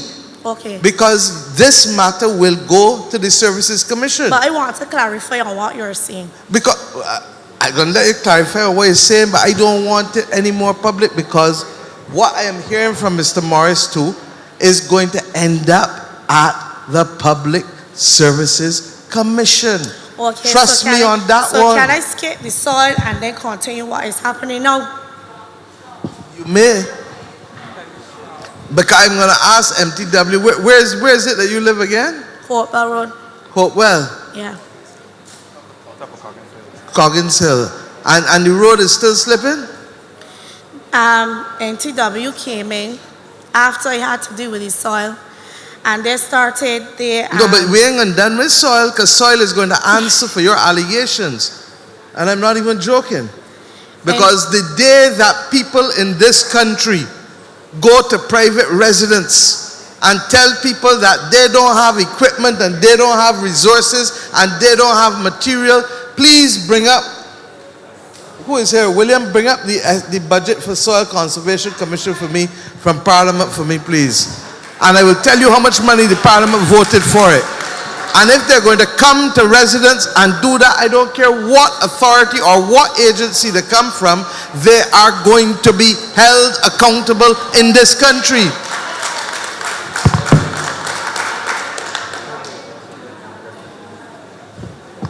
Continue, ma'am. After that interview and what they would have instructed me to do, they said that they would be at my disposal for advice. You may have to go a little closer to the mic. They would be at my disposal for advice on having the job done efficiently and effectively. They also said to me that they would have been working with the Nikki's restaurant in St. Joseph, where they would have been going into that job and offering the Nikki's advice on how to put down the gabion baskets and how to stabilize the land. As I said, I felt very offended because I went to school at the Allen School. I did many tours to the soil conservation, and it was always told to us that the soil conservation is an organization that was established for the Scotland district to control and stop and prevent, if necessary, the slippage Absolutely, and the soil you're correct. erosion in the Scotland district. So from the soil conservation and the slippage that I was getting, I got no leadway. October the 25th, MTW came in and started their work, the gabling work at the front of the road. I was happy because I felt as though I was getting somewhere. The reason why I was pushing so hard is because I'm self-employed and I have recently obtained a piece of land to open a outdoor spa facility. But the reason why I cannot go any further is because of the work that is being done and the process and how slow the work is being done. The gabling team came to a abrupt halt in December. Reason being, they told me they were out of material. On the 2nd of March, I contacted the new supervisor at NTW. It was an evening, and I said to him, I was on my way out, and I'm seeing some surface cracks at the front of the house where they left the material, and the cracks are looking as though the earth is opening. He told me, well, he'll pass in the morning of the 3rd. On the morning of the 3rd, there was a big explosion. And to our surprise, when we went to the front of the house, the wall had collapsed and the earth had opened.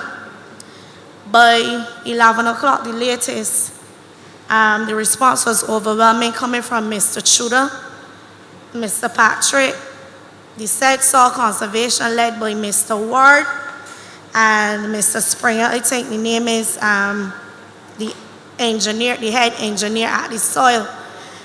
And they came and they saw the problem and they decided to tackle it head on and started the work immediately. The next day the work started. Within a 5 to 6 week period, the work came to a halt again in the actual beginning of the rainy season.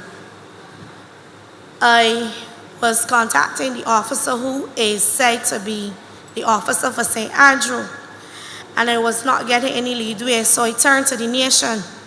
The story was posted in the Nation on the 29th of April, and that said morning, everybody came, all hands on deck, and got something done that I believe could have been done ever since. NTW had started a temporary road. Reason being, they said to me, they're gonna construct this road so that when the soil conservation is ready to start the work, it will give them access to the area. This road, or driveway, what you want to call it, is supposed to be something temporary until the work is completed. But the work was done with a substance called milling stuff. It's not that stable. I had a few falls, to be honest, and I would have contacted back the MTW department and asked them what can be done. But the most hurtful thing about it is I have a client who comes every other Sunday to have her hair done for church before she goes to church. And one morning she actually felt fall coming to me.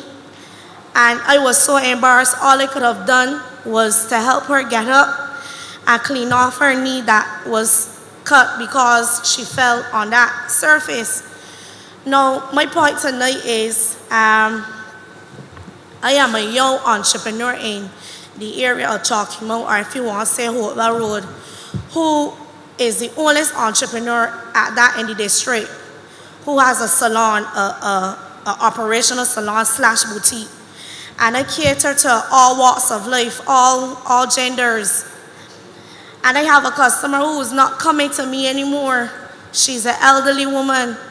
And she said she's afraid of coming because she feels as though she will slip and fall. So I'm just urging the entities, the organizations that are involved to come to my assistance. The road that I have to walk or my customers have to walk is not safe, is a hazard. And I'm saying, how can my business grow? How can my business thrive when I am faced with these issues? 5 weeks ago, I would have reported to the officer for St. Andrew. There is running water at my door, steady running water at my door. And if customers have to come to me, they have to walk through this water. Nobody is coming. The gabions that were built does not have drainage system. Zero. The walkway was paved by MTW, and the water now has found a small crack from in those gabions to channel its way out. But unfortunately, that water is continuously running at my door. So I am literally at the mercies of MTW, the soil conservation. It's a stretch of road from Chalky Mount Bar to the corner. I'm not the only entrepreneur on this stretch because there's grass below me. There are old people, there are pensioners, there are disabled people on the same stretch. And I am here, although none of my neighbors are here. I believe that I can be an advocate to attest to what is going on. And all I am asking is for you all to come and complete the work. I can literally push my hand in the gablings and play with the water. So you know the water is gonna bring mosquitoes. And if you have to come to me for a service or you are coming to me to purchase something, you have to walk through that water. I think we've heard you, ma'am. I'm going to deal with the soil conservation allegation very seriously. I've checked the estimates. Soil conservation gets $7.4 million voted for it this year.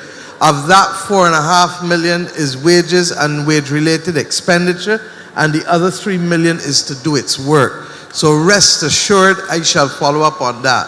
You said that Mr. Tudor and Mr. Patrick came and started. Mr. Tudor, and when are you going to finish?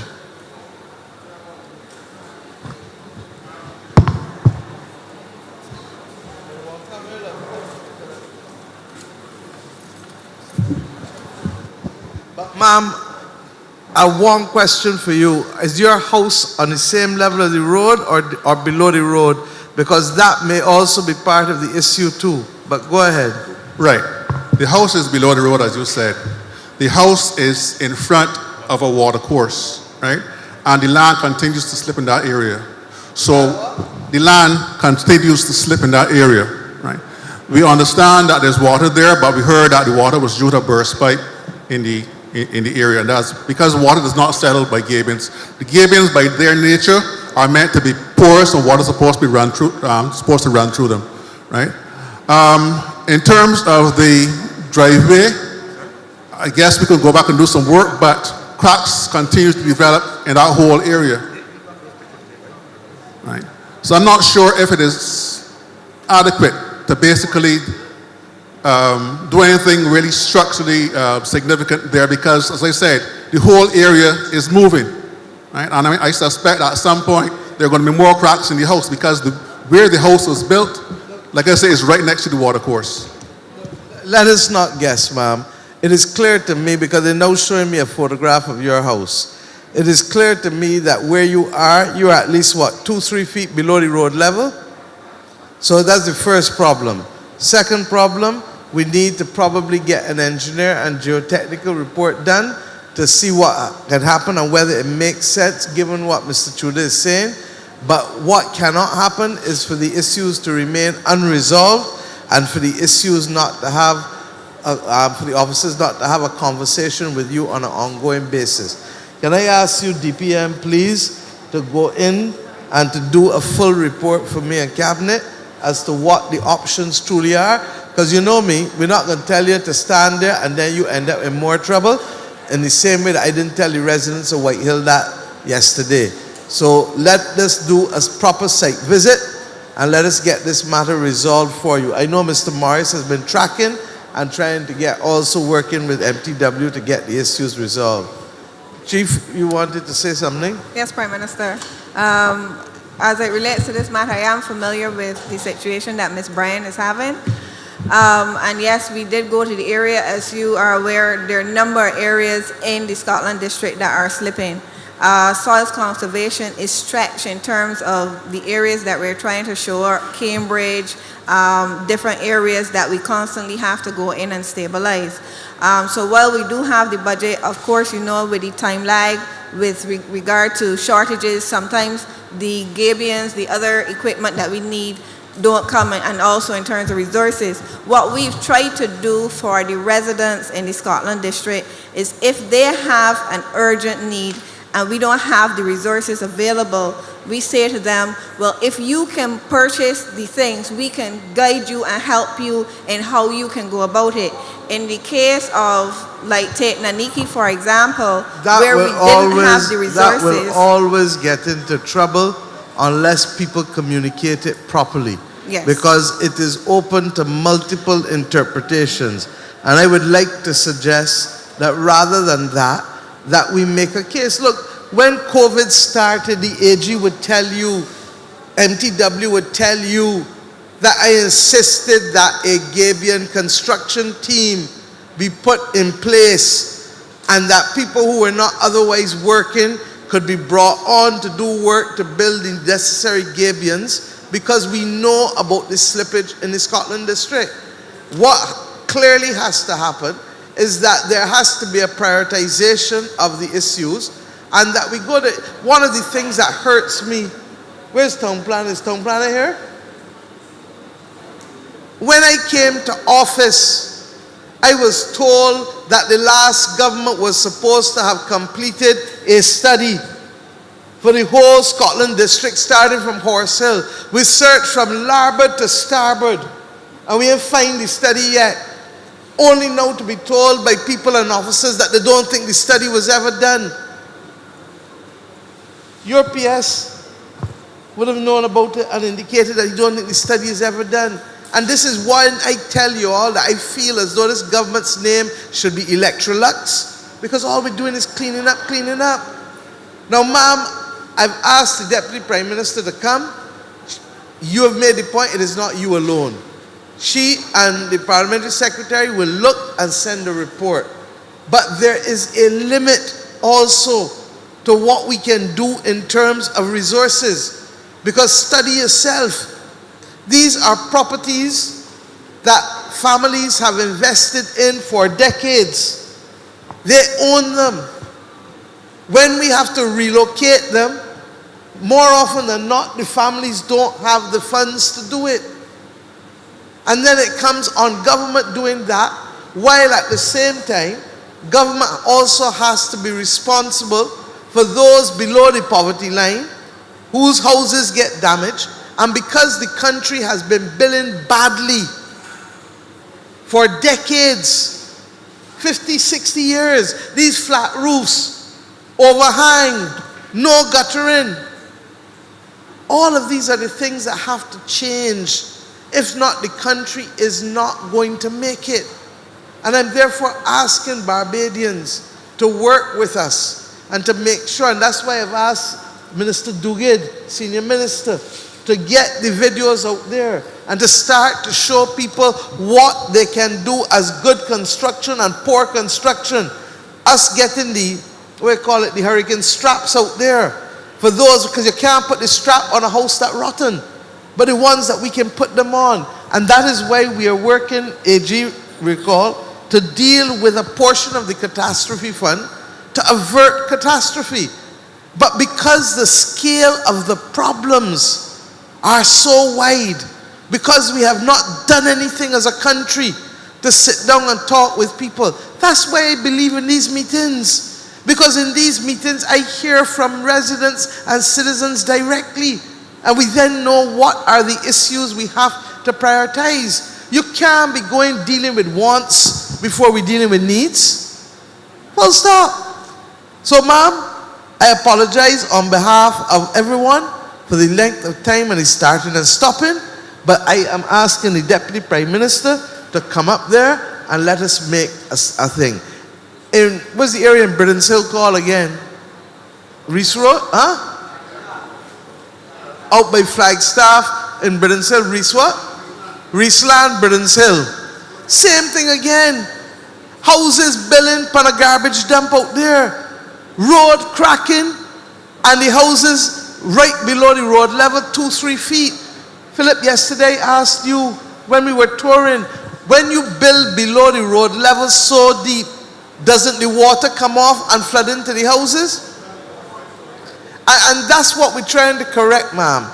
So nobody is right, nobody's wrong. I apologize for the starting and stopping, but what we need to get to the bottom of it, and what soil conservation should have done from the beginning, is to call in people, get the geotechnical done, and make a determination as to whether the house can stay or not, or whether there has to be a more comprehensive solution put in place.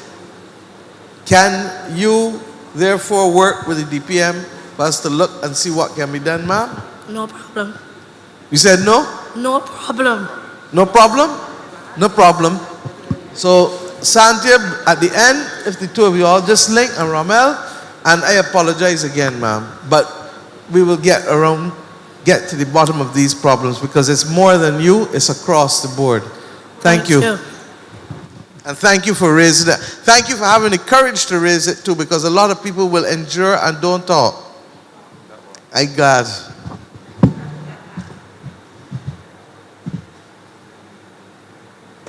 Hi, good evening, everybody. I'm Dr. Laura Smith. I'm a social and community worker. I work throughout Barbados, and I work with several families here in St. Andrew. And I'm here on behalf of one of the families, which is a very vulnerable family. I tend to work with the most vulnerable families in Barbados, and those mean single mother families, often with special needs individuals. And I'm here on behalf of Carrie Bryan, who's sitting next to me. She didn't really want to come. But since we were talking about stopping and starting of certain projects, I really wanted to come and discuss her case quickly and see what could be done. What I will tell you, Laura, is that I don't take public discussions of individual cases in these meetings. I don't even go and take photographs for anybody whose house is burnt, because I don't believe that people's business should be made public to the world. But my personal assistant is there. Thank you. I'd like you to go with her to her, so that we take this information in a way that retains the dignity of the individual who is affected. I really appreciate But that. I also want to thank you for coming forward and helping the family with the cases that you're doing. Thank you. Thank you.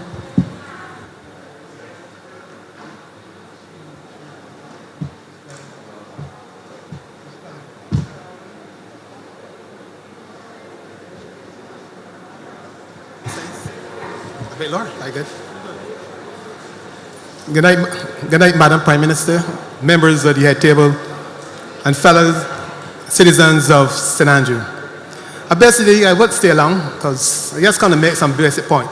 In St. Andrew right now, the most pressing problem is transportation and broken bridges. What's your name again, sir? Oh, yes, I am Dennis Boyce, better known as the Tomato Man. Ditchy Boyce, Tomato Man.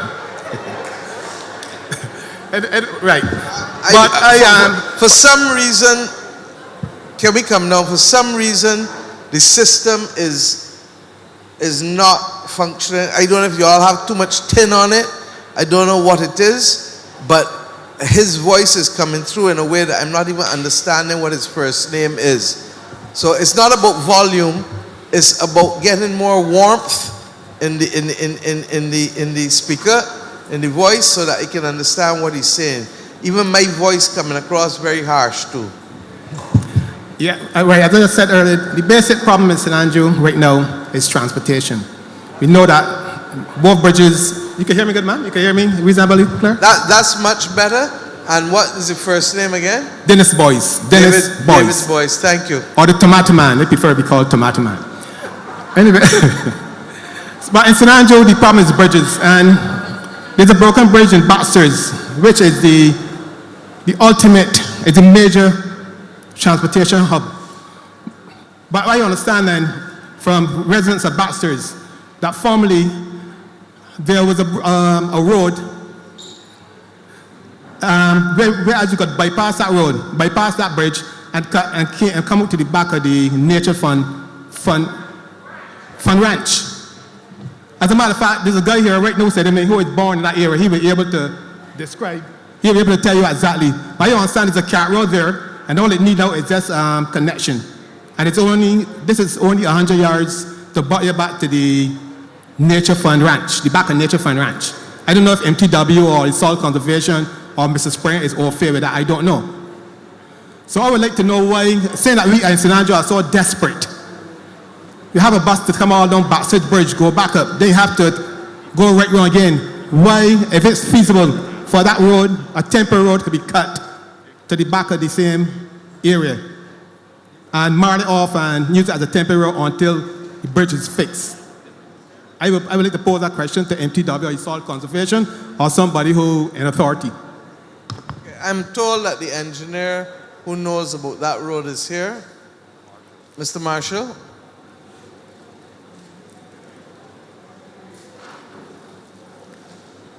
Would you like to come and address it, sir?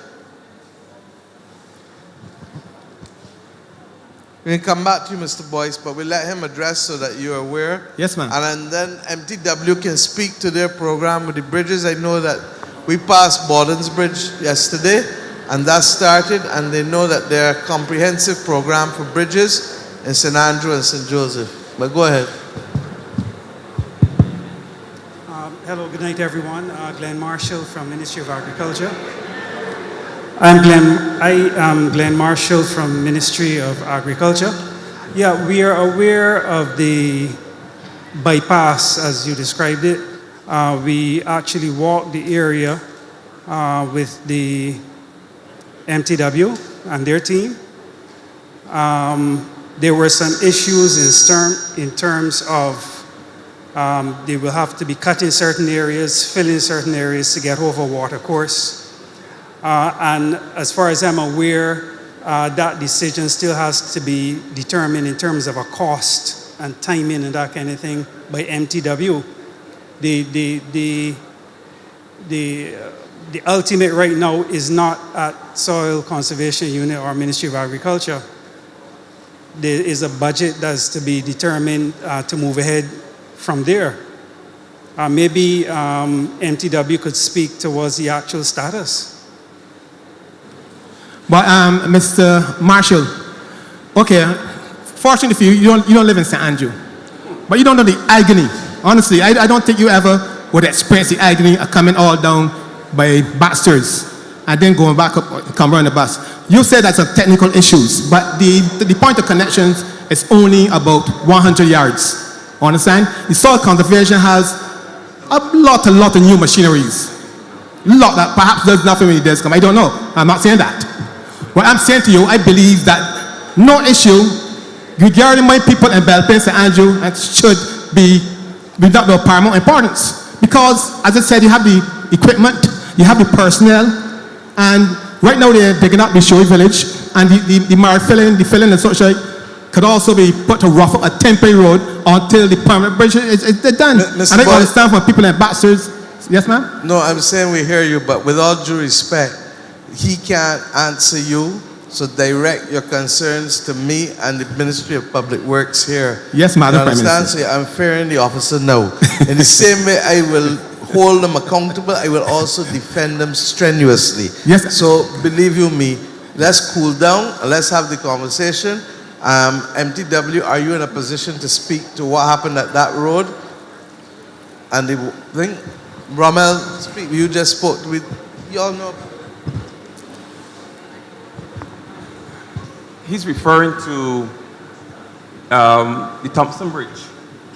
There was discussion about Thompson Bridge. The Thompson Bridge. Thompson Bridge. We call it the Thompson Bridge, yes. The one that's broken down, right? That bridge. Right. Thompson Bridge. You're referring to the Thompson Bridge. Yeah, okay, sir. And there was discussion around alternate road through on the eastern side of the Thompson Bridge, and through the Nature Farm Ranch. Yes, like same road. I heard mention of that when I first came back and went into Bruceville. There was discussion about having an alternate road cut through there. So I don't know. One was done in St. Joseph. They had abandoned the one by Dr. Smith in St. Joseph. They cut through the forest and George River, and so I understand that it's only 100 yards to connect the two. So I just wonder why the alternative road cannot be temporarily cut until the permanent bridge. That will save the Pacific St. Andrew a lot of suffering. Yeah. Mr. Boyce, what we will do is that we will we'll do a site visit, we will look at the roads, both sides, because there was also discussion about a road on the other side across the river. That's not feasible. All right, so we're going to do a site visit at the earliest possible time, and we will look at the possibility of that area being used as a bypass road. Mr. Roy Morris live on the other road that used to be used, so that is not up to the question. But this road is on the right if you come into Belle Plaine. No, I know exactly where it is. And I would have spoken to Mr. Morris about the use of that space where he resides as an alternate road as well. So we're going to go, we're going to look at it, we're going to see what we can do. That road will have to go through the river, and I don't think that we could go through the river at this stage. And hold on. The one thing I know is that we can't decide it tonight. Yeah, okay. Because I hear 3 different sets of things. Okay. And therefore, the one thing to make it clear is, Santia, do the site visit and let us bring everybody together, including soil conservation, with you all, and report to cabinet, and we give you the assurance we'll follow through, as we have been doing with every other. I appreciate that, madam. All right, Roy? We'll follow through. The second point, I don't rush on fast, got a lot of people behind. That I'm trying to make the MTW formerly occupied the space down the East Coast roundabout here. Formerly, the depot, that have been pushed down and that space is vacant. I want to know why kiosks cannot be built for the vendors or people that are selling coconut, because the space right now is doing nothing. Why not the entrepreneurs, like the young lady perhaps could come and open her saloon in Belle Plaine, which is more central. Because 80% of the tourists that pass through, 80% of tourists that pass through Barbados pass on the East Coast. So I wonder why Mrs. Frank can ask the appropriate authorities to build some kiosks for us. Very, very good idea, Mr. Boyce. And it is something that I will ask them to take up in conjunction with the Rural Development Commission. Okay? And I think the MP wants to speak about another major project that we are about to unfold and unveil that we're working on in St. Andrew, that hopefully will add to the recreational activity and entrepreneurial opportunities for the people in St. Andrew. Rommel? Yeah, thank you, Prime Minister. Let me just take this opportunity to speak to a number, not just one, but a number of initiatives that we have here in St. Andrew. Some that would have started and some that for the future. Now, this one may surprise most of you, but we are looking at Borden's Pond to transform that space into some kind of fishing park, a fishing park facility, a family facility where persons can use that basin as an area where you can do recreational fishing. And not only recreational fishing, there will also be opportunities for persons to set up stalls in that area and kiosks. And those persons will be drawn from the St. Andrew area firstly, where they can set up small stalls in that space, and they can do business there. Now, it may be difficult at this stage to see the vision, just like it was difficult to see the vision for Freedom Square. But I tell you, I toured that area yesterday. I saw the layout of the land, and that area can make a beautiful park in St. Andrew. But it will not just be a normal park, but be a fishing park where families can go and sit down on a jetty and fish with the children, fathers and sons, just like what you would do at the beach. We will be doing that in Borden, St. Andrew. That will be our gift to Barbados. That will be our gift to the people of St. Andrew.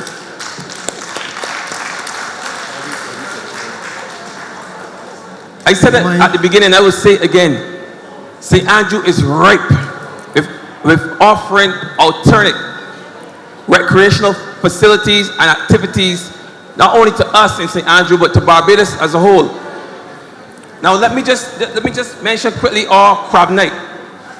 Our crab night that was just completed last week, Friday, which in my mind was a very successful and perhaps the biggest and best crab night that we've had thus far. A perfect example of St. Andrew life. And St. Andrew life itself is a brand because we have things that we take for granted that we can package and sell to the rest of Barbados and sell to the rest of the world. Crab night is just one example. I've seen what was just an activity, a community activity. It has been elevated to something that has attracted the attention of the BTMI, has attracted the attention of the Minister of Tourism, has attracted the attention of Barbadians of all walks of life. I saw came down to St. Andrew last Sweet Friday to enjoy what we in St. Andrew take for granted, what we have been doing for years. And that's just one of the things that we have to offer. We also have our cookout experience where we have all forms of outdoor cuisine. You can go into Long Pond, you can fish in the pond, you bring that fish out on the beach and you fry it or you roast it, you prepare it right there on the beach. But we don't have to just restrict it to fish from Long Pond. We can have any kind of outdoor cooking. We can have a whole day where persons who specialize in barbecuing, roasting pig in a box, roasting breadfruit, roasting potato, roasting corn, whatever you can do outdoors, we can have a whole day of that out here because we started that here in St. Andrew. We can package that and we can also offer that to Barbados and to tourists alike because we have those kind of unique experiences here in St. Andrew. My final point, not to cross you, my final point. Let me just. Oh. Can I continue? My final point I'm going to make, right? The Ashby Jordan Tutorial Farm, which normally, I think Allen School used to lease it. It's located on the beginning of St. Simon's, right? It has run into a state of disrepair. The structure, the water facility is still there. The Prime Minister puts a lot of emphasis on food security. We know that, and that's the honest way to go. We have to feed ourselves, and as she always said, we have to eat what we grow. And I wonder if this facility out there, the Allen School, why the Allen School now have come over here, why that cannot use as a training ground for small farmers? Because one of the basic problems we make in Barbados, we allot land to farmers, but yet we take them and throw them at the end. Agriculture is a science. You just can't put a seed in the hole and expect it to grow. They need pesticides, herbicides, boron, magnesium, potassium. As a matter of fact, that's my forte, I can speak the whole night on it. And it's quite unfair to take these farmers and throw them in. They are doomed to failure. Within 2 weeks, the grass grow up. You got systemic herbicide. You got Roundup. You got environmental news, you understand? So why can't we use that farm as a training facilities? Even we open it, say one day, a Saturday morning for 2 hours, and tell the youngsters, well, come over there and speak to the tomato man. The tomato man will tell you what to put on fertilizer, what nitrogen, potassium, magnesium put on. You speaking between yours, speaking fast, and a bad speaker system. I'm picking you up one in every 4 words. Dear, so I assume that you said that there is a abandoned farm somewhere down this side? Yes, the Ashby Jordan Tutorial Farm, which formerly belongs to the Allen School. Fine. Right. So the Minister of Agriculture and the Chief Agricultural Officer are here. I know that in the feed program, they also have training and support through the extension officers, but I hope that they have heard you and that they will take under consideration the recommendation and that they will go and visit and see what can be done so that they can increase the number of persons who can benefit from the training as you've recommended. Yeah, thank you, ma'am. Okay? I'd like, before you leave, that's why I suspect you're offering yourself too. So before you leave, I would like you to come there next to the minister at the front and go and talk to him and let us get going. And let's be very clear. No, I'm serious, ma'am. I'm dead serious too. Yeah, you all saw the minister and I came back from the Agri-Investment Conference in Trinidad. We then went to Boa Vista in Brazil. In Brazil, yes. I stayed a few hours and left him on with the Chief Agricultural Officer and told them stay on for the extra day and a half. They are an hour and 45 minutes from Barbados, but they are landlocked. They can't get the produce out to the market, even though it's cheap, because they got the benefit of tens of thousands of hectares. When a man tells you 1,000 hectares or 5,000 hectares, you understand? Now we will work with them also to be able not only to get cheaper food for Barbadians, but also to work and develop the agricultural practices. Because with the artificial insemination, they have been doing a lot of work there. They can work with us to get our pork production back up. They will work with us as well to deal with the other aspects of artificial insemination for the other livestock that we've been having difficulties with. Sunday night, 9:30, 10 o'clock, the chief agricultural officer had me walking about in an abattoir, dressed from head to toe in the dark with white all on, because we're trying to see how we can upgrade the Southern Meats abattoir here, because quite frankly, it is out of, I don't even know what to say, out of what, but it needs modernizing. And if Barbados is going to up its game with respect to specialty cuts and meats, we've already brought in a butcher from the UK who came in and did the assessment for us. The report is in, and the Ministry of Agriculture and the Minister have been talking to us about the funding to be able to upgrade and to do the new abattoir and to get the training in an academy of excellence for butchery so that we can have the specialty cuts done in order to service the tourism market and the Barbadian market. The prices are significantly lower than what you would find in North America. The problem is for us to solve the logistics and the transport.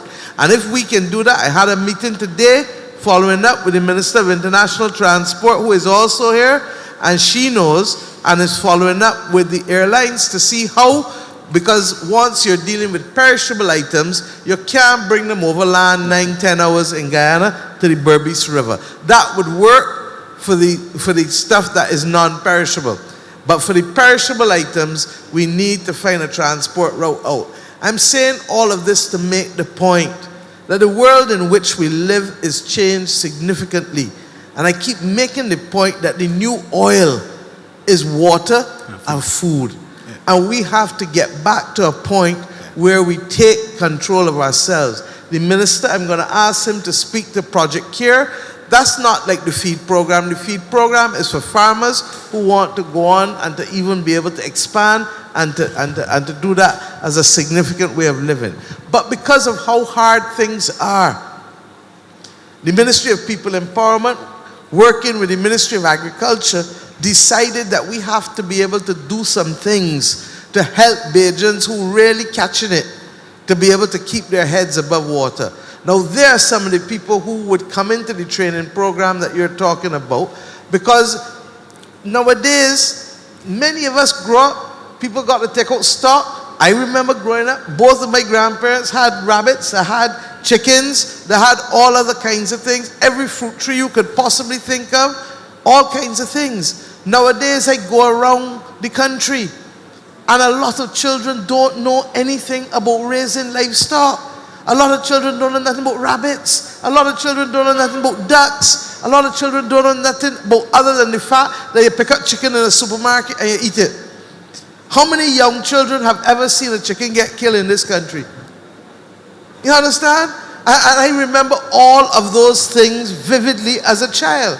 Now we have to find a way, one, of exposing all households to it, but two, created a platform for those who are serious about agriculture. Barbados' constraint is water. We are a water scarce country, one of the 15 most water scarce countries. But in spite of that, Israel, which is also water scarce, has found a way to deal with themselves and to feed themselves and to do all that they have to do. And I believe we can do it too. So that when you hear the government talking over and over, and we're trying to build partnerships with Guyana, with Brazil, with Trinidad, with other countries, it is because we feel that we are looking a gift horse in the face. Every square inch of this land should set out to be productive. I told the people from BADMC, asked Rommel yesterday, Turner's Hall, they got 2 years to get it fully back into proper gear and production. And the same people at Joe's River that doing the bananas, how Joe's River now is so productive and producing 40% of the bananas in Barbados. Work with them and bring Turner's Hall back into production. Leave some also then. I have promised the people in Belle Plaine here, the fellas right there by the housing area, they asked yesterday, 2 of the shade houses that coming from Guyana, going down there to them, and Rommel is already talking to the church about having access to the land for the rest of them to use it. Therefore, your idea to be able to have the farming school here in St. Andrew at the bottom is something that we can work with. Santia, as Minister of Education, you were working and did a lot of the work on the Hope project in St. Lucie by Peter Phillips, which we are working on the Chinese to be able to do more formal training and education in agriculture for people. But we have to get away from the fact that we were brought here and that agriculture has the stigma associated, regrettably, with slavery. We now can control our destiny. There is no great civilization that has ever come about without being able to do what? Feed to itself. feed itself. itself. Yeah. And Barbadians have to come to terms with it. I can talk the country through it, but I'm asking each and every one in here to also do their role and play their part in doing it. Finally, agriculture is a very lucrative business. There's lots of money to be had. I won't tell you how much money I made, but there's lots of money to be made. Well, you're smiling, so that means you're making well. Indar? Talk to him, please. Thanks.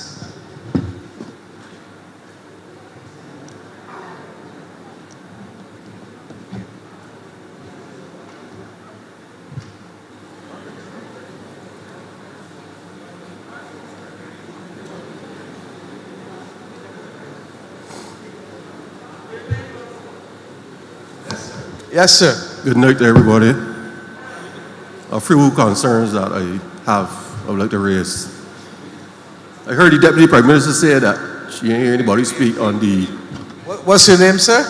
Ruben Steely. Ruben Steely. Thank you. You might just have to come a little closer to the mic because we were genuinely having problems hearing you. Any better now? Yes, sir. That's better, thank you. Yes, ma'am. I heard the Deputy PM say that she did not hear anybody say anything about the road at Cherry Village that was started yesterday. One concern I have, we're going to have a dust problem. And there's some asthmatics, and their medical bill might escalate. The Water Authority did some work over there 3 weeks ago, and there was a water tank wetting the road every 15 minutes. We did not have that problem while the Water Authority worked out there. I hope we can have something done with the C.O. Williams crew who have started so that we can have that road wet down as regularly as possible. As one. Thank you, Ruben. I assure you that we will ensure that C.O. Williams does a similar thing, because we understand. Our better job. Our better one. Even better. Correct. Rest assured. Number 2, you mentioned that there's going to be a housing project on a parcel of land. I saw it partially yesterday and I heard about it yesterday. I feel we have to talk because that land is being used by farmers at the present time. On one hand, we are hearing agriculture is the next best thing for Barbados, feed ourselves. But if you come in now and you put all concrete, where are the farmers going to put their sheep? So I think this can be resolved if we can have a conversation as it relates to where you're going to put the farmers. Because we can't wake up to...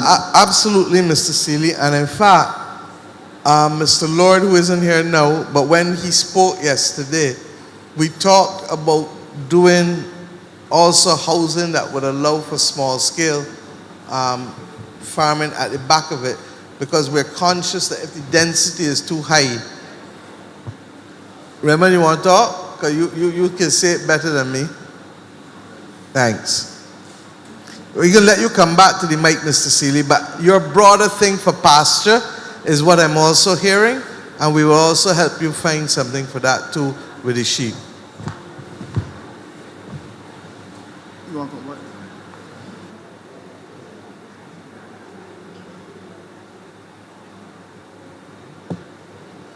Yes, good evening again. The site we were looking at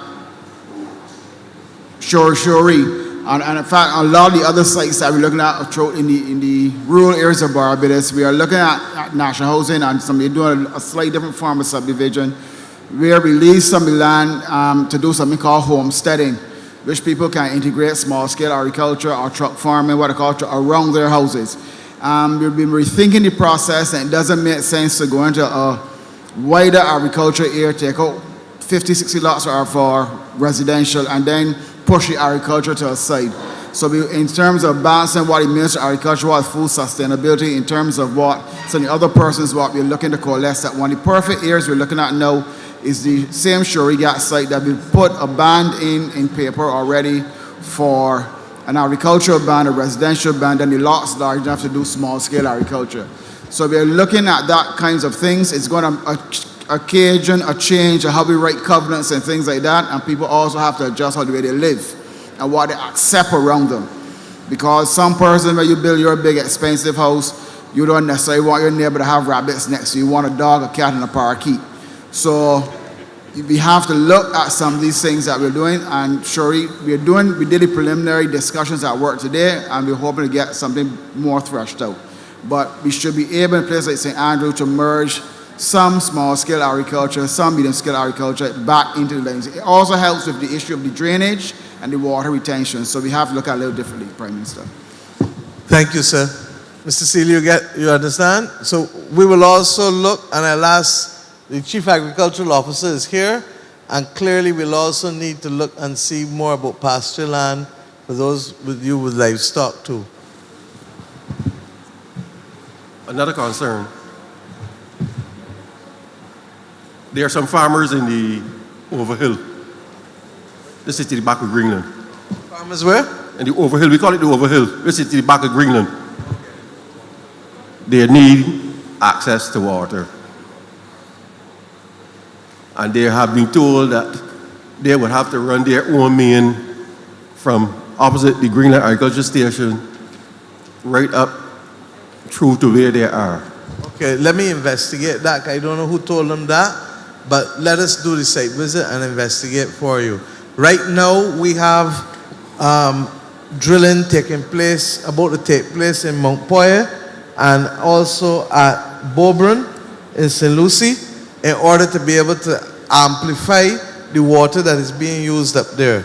So believe you me, the government has spent millions of dollars in the last year, 18 months, trying to get access to water for farmers, and we will continue.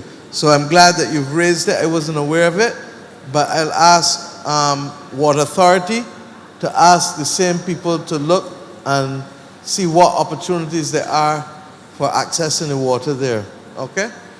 And if a pipe has to be run, then we'll look at BADMC running the pipe in order to facilitate that, okay? Because all it needs is a 2-inch main going about 3/4 of the way, and the farmers are willing to connect to that main. And 3/4 of the way is how much distance? No, I mean just roughly, I don't know the area you're talking about. About under a quarter mile, less than a quarter mile. About quarter mile. Or less. So can we agree, Mr. Innes, you're here from BADMC and Water Authority. Rommel, meet with Mr. Innes and Water Authority and go and let us sort it out for the farmers. Okay? And then there's a water catchment where the old dump was supposed to be. On the other side there, they took me to that, but I'm not sure why they haven't done that particular pond yet. But the first time I went to Bordens and to Haggett's, they also took me there at Greenland. So I would have to find out why they haven't. Not that one. They didn't take you to the right one. Which one then? There's the one up in there where they got the sanitation trucks parked. You mean on the other side of the road? Where the dump was to be. Yeah, okay, I got there's you a catchment now. pond there. I got you there. Correct. That So can be used. Water's in it. Okay, so Water Authority, BADMC, go, Rommel, and let us see and try to resolve the issue for you. Another one. I hope I can score 100%. Oh, no, I'm taking them off as they come down. We did a few yesterday, but we can take off some more.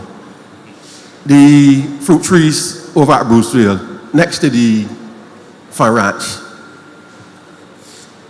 Is it possible that that can be leased to a farmer or two who would be willing to look after the trees and then might be able to raise some bees, get into beekeeping in that area? Because out there's bare bush and you have the mango trees which are unattended.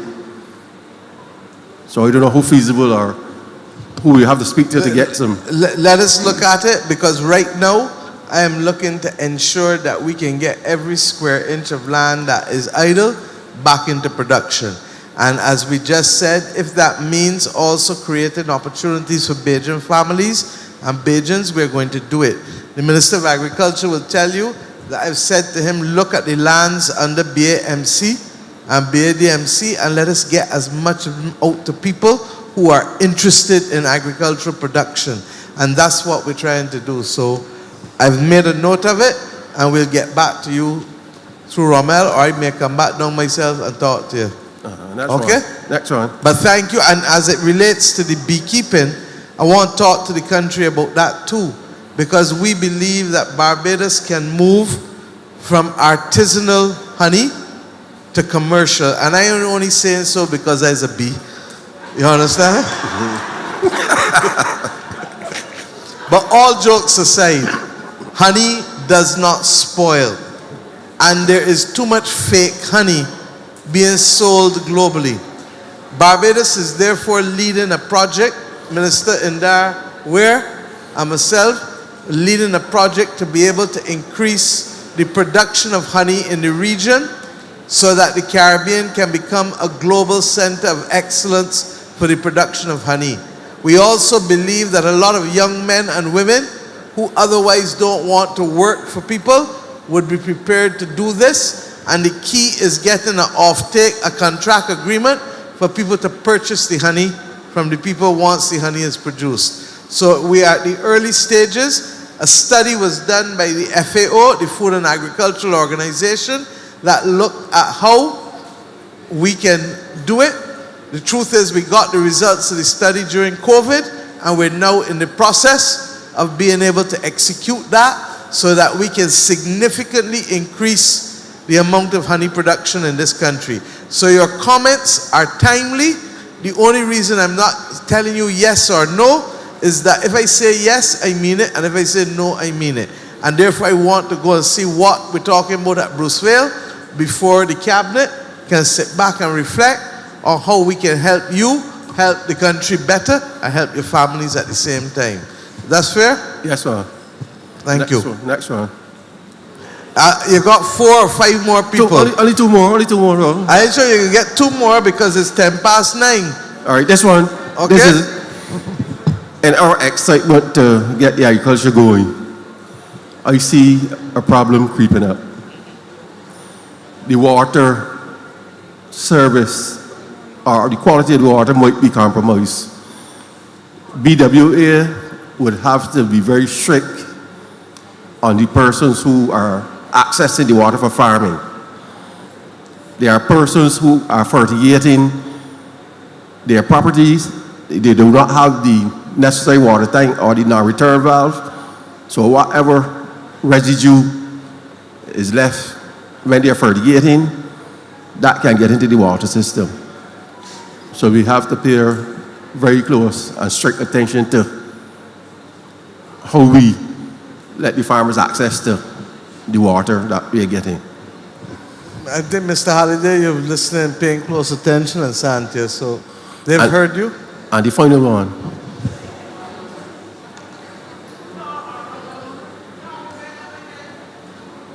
Speak, go ahead. How many water companies do we have in Barbados? How many what? Water companies do we have in Barbados? Water companies, as in water authority? People that can sell water. How you mean? People who can sell people water. Well, I don't understand what you mean. 'Cause as far as I know, I got the Barbados Water Authority.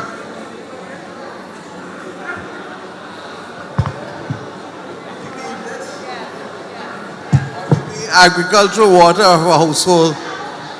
Both. I don't understand, sir. Right now, I would suggest that you just come straight and talk because you got 5 people behind you.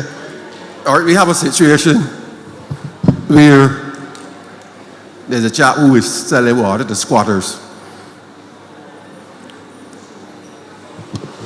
If he's selling water to squatters, it means that he ought to be selling water to squatters in Dodds too. Because on what authority is he selling water to squatters, AG? Obviously tapping the water illegally and selling. I can come to the head table and speak to you all. so I won't say any more, Rick, now. All right, well, you don't say no more. I won't say any more. No problem. I just want to be clear in my mind if there are other water companies in Barbados. No problem. Go ahead.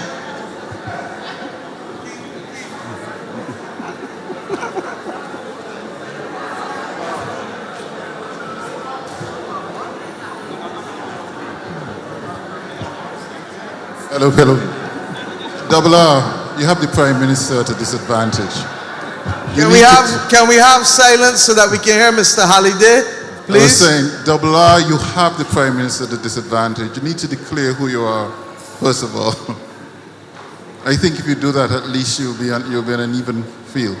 Double R works for us. Not hearing you or understanding you. Sorry, I was saying Double R, Ruben Seeley works for the Barbados Water Authority. So much of what he's referencing comes from his daily activities or his daily work. I think you need to at least declare that because then you have the head table a little bit of a disadvantage. With respect to the Greenland area, there's no... Not a disadvantage. He's helping me. Okay. Because he's telling me that somebody is carrying away water and selling it to squatters. So he has helped me, Mr. Holliday. Yes, please.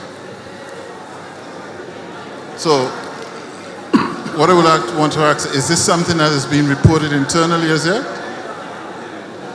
Speaking. We can talk one-on-one. It's all right. Because we're not hearing. Mr. Seeley, we heard you. Thank you. And it will be investigated. No problem. I appreciate it.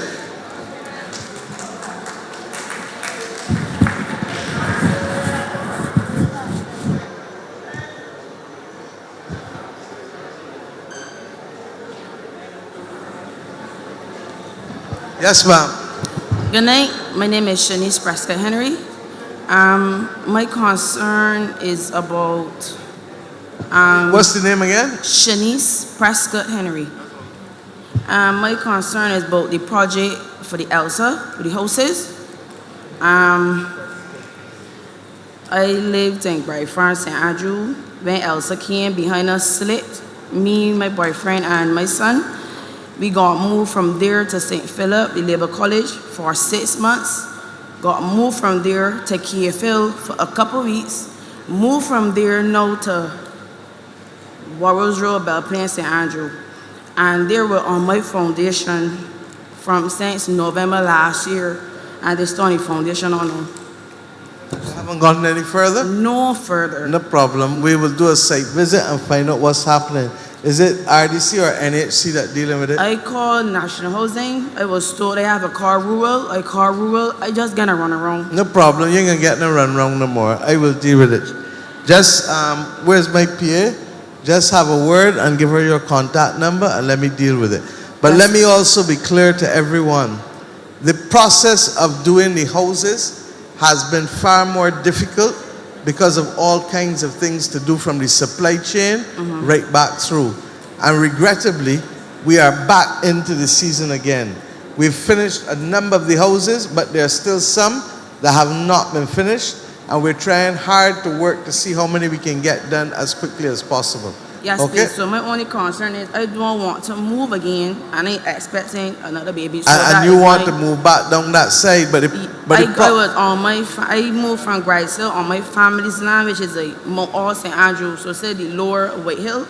So that's family land. I got my papers and everything. Everything's started. No problem. We can look at it. Okay, I just wanted to know what was the order or... We can look at it. What happens is that, as you know, the government, for persons who have lost, those who cannot afford to build back, we build back and enter a lease arrangement with you for 10 years. Could you, I don't see my personal assistant, but could you speak to Senior Minister Duguid and let him take the information for me? She's over that side. Just go to her. Okay. Yes, please. Thank you. Thank you, ma'am, and good luck. When you due? Supposedly October 10th. October 10th? Make it October 1st for me.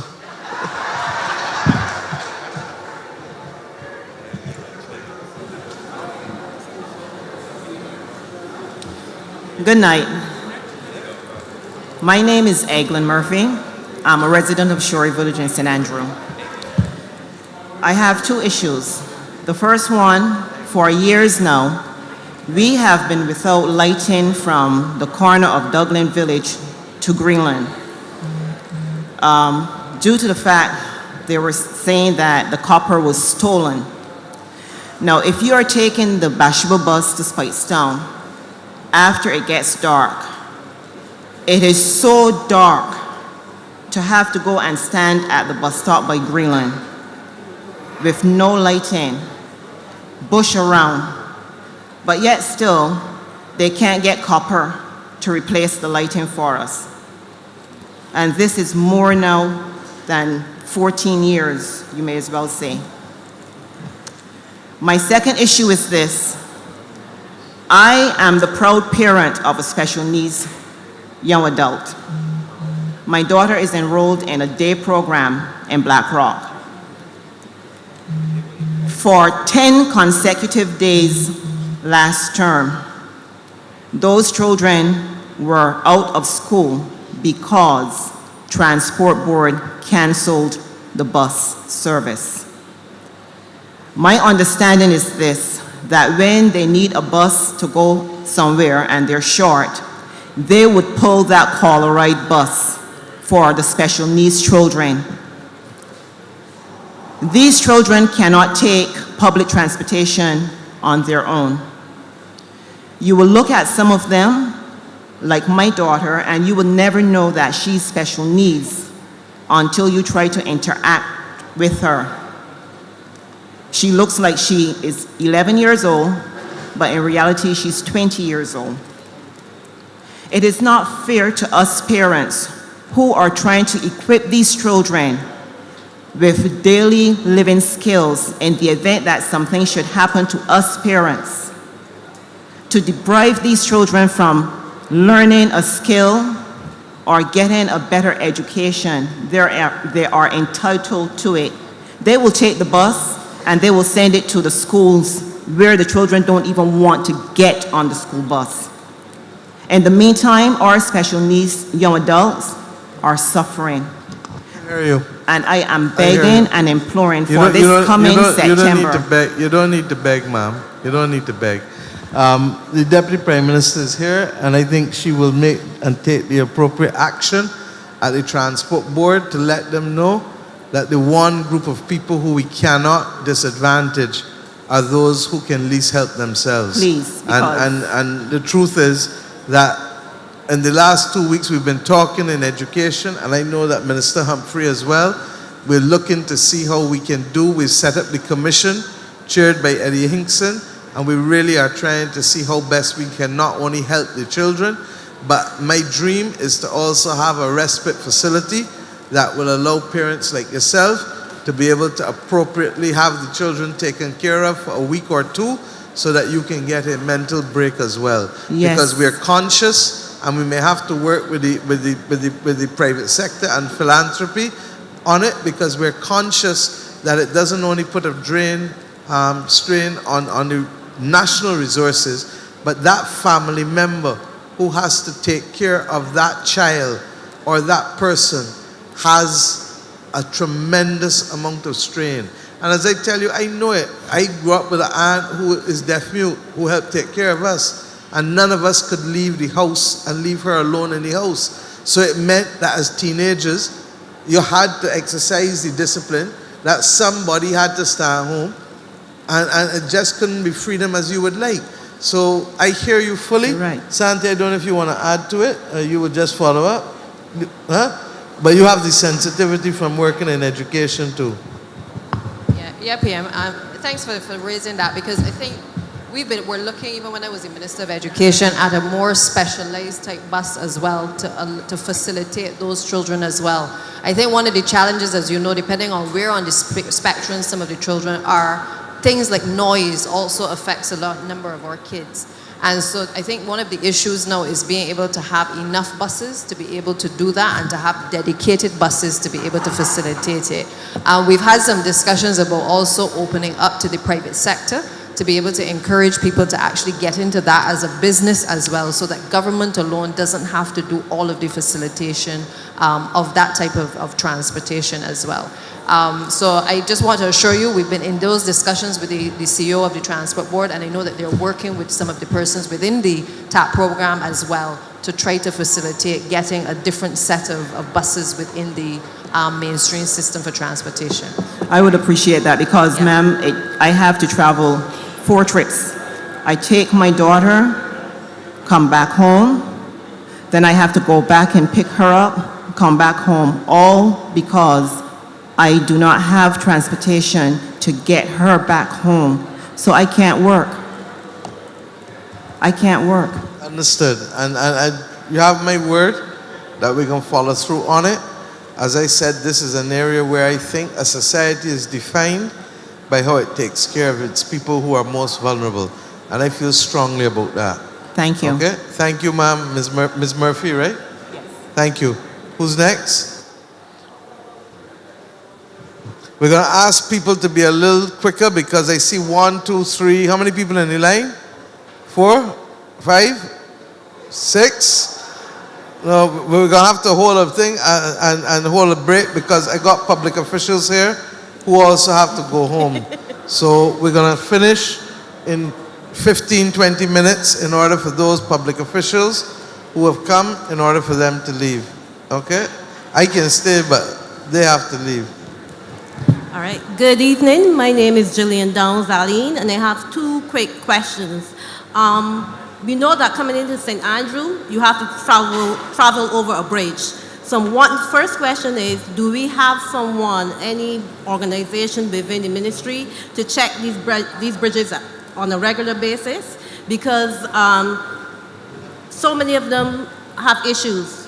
Some of them you can't cross anymore. So I just want to know if that is part of the ministry, someone to constantly check these bridges, especially in St. Andrew, where we have the Scotland District.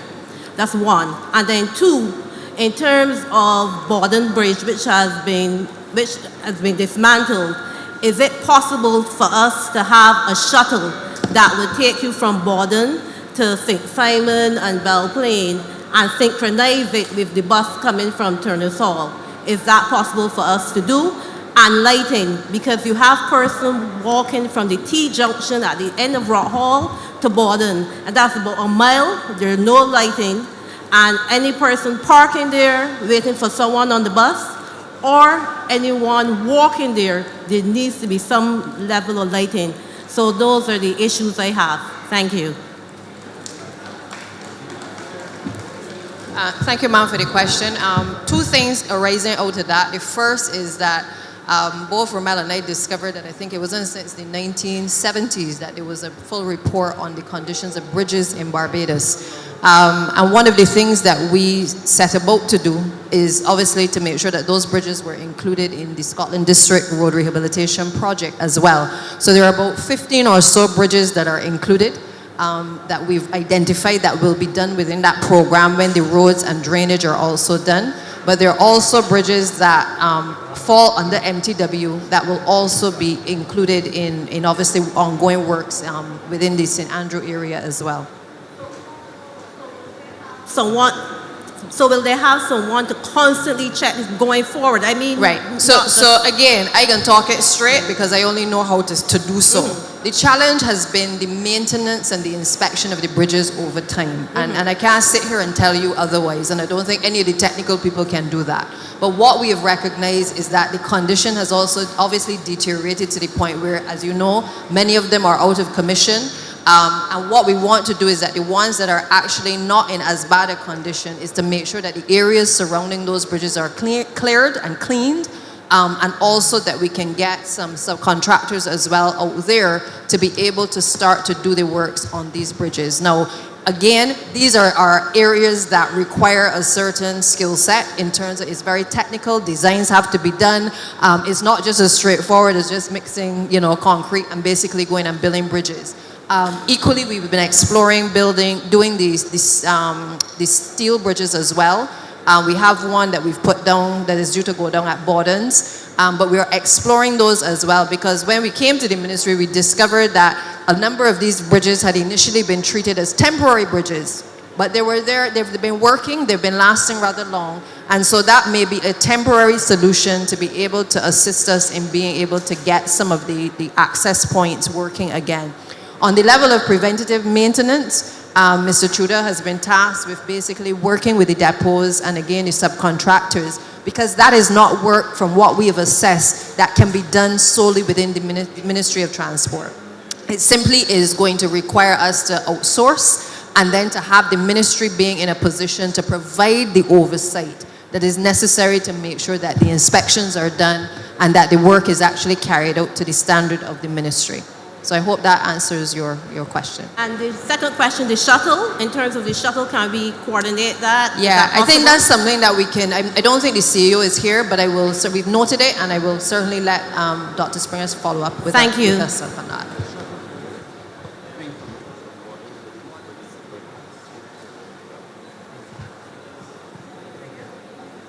Thank you, ma'am.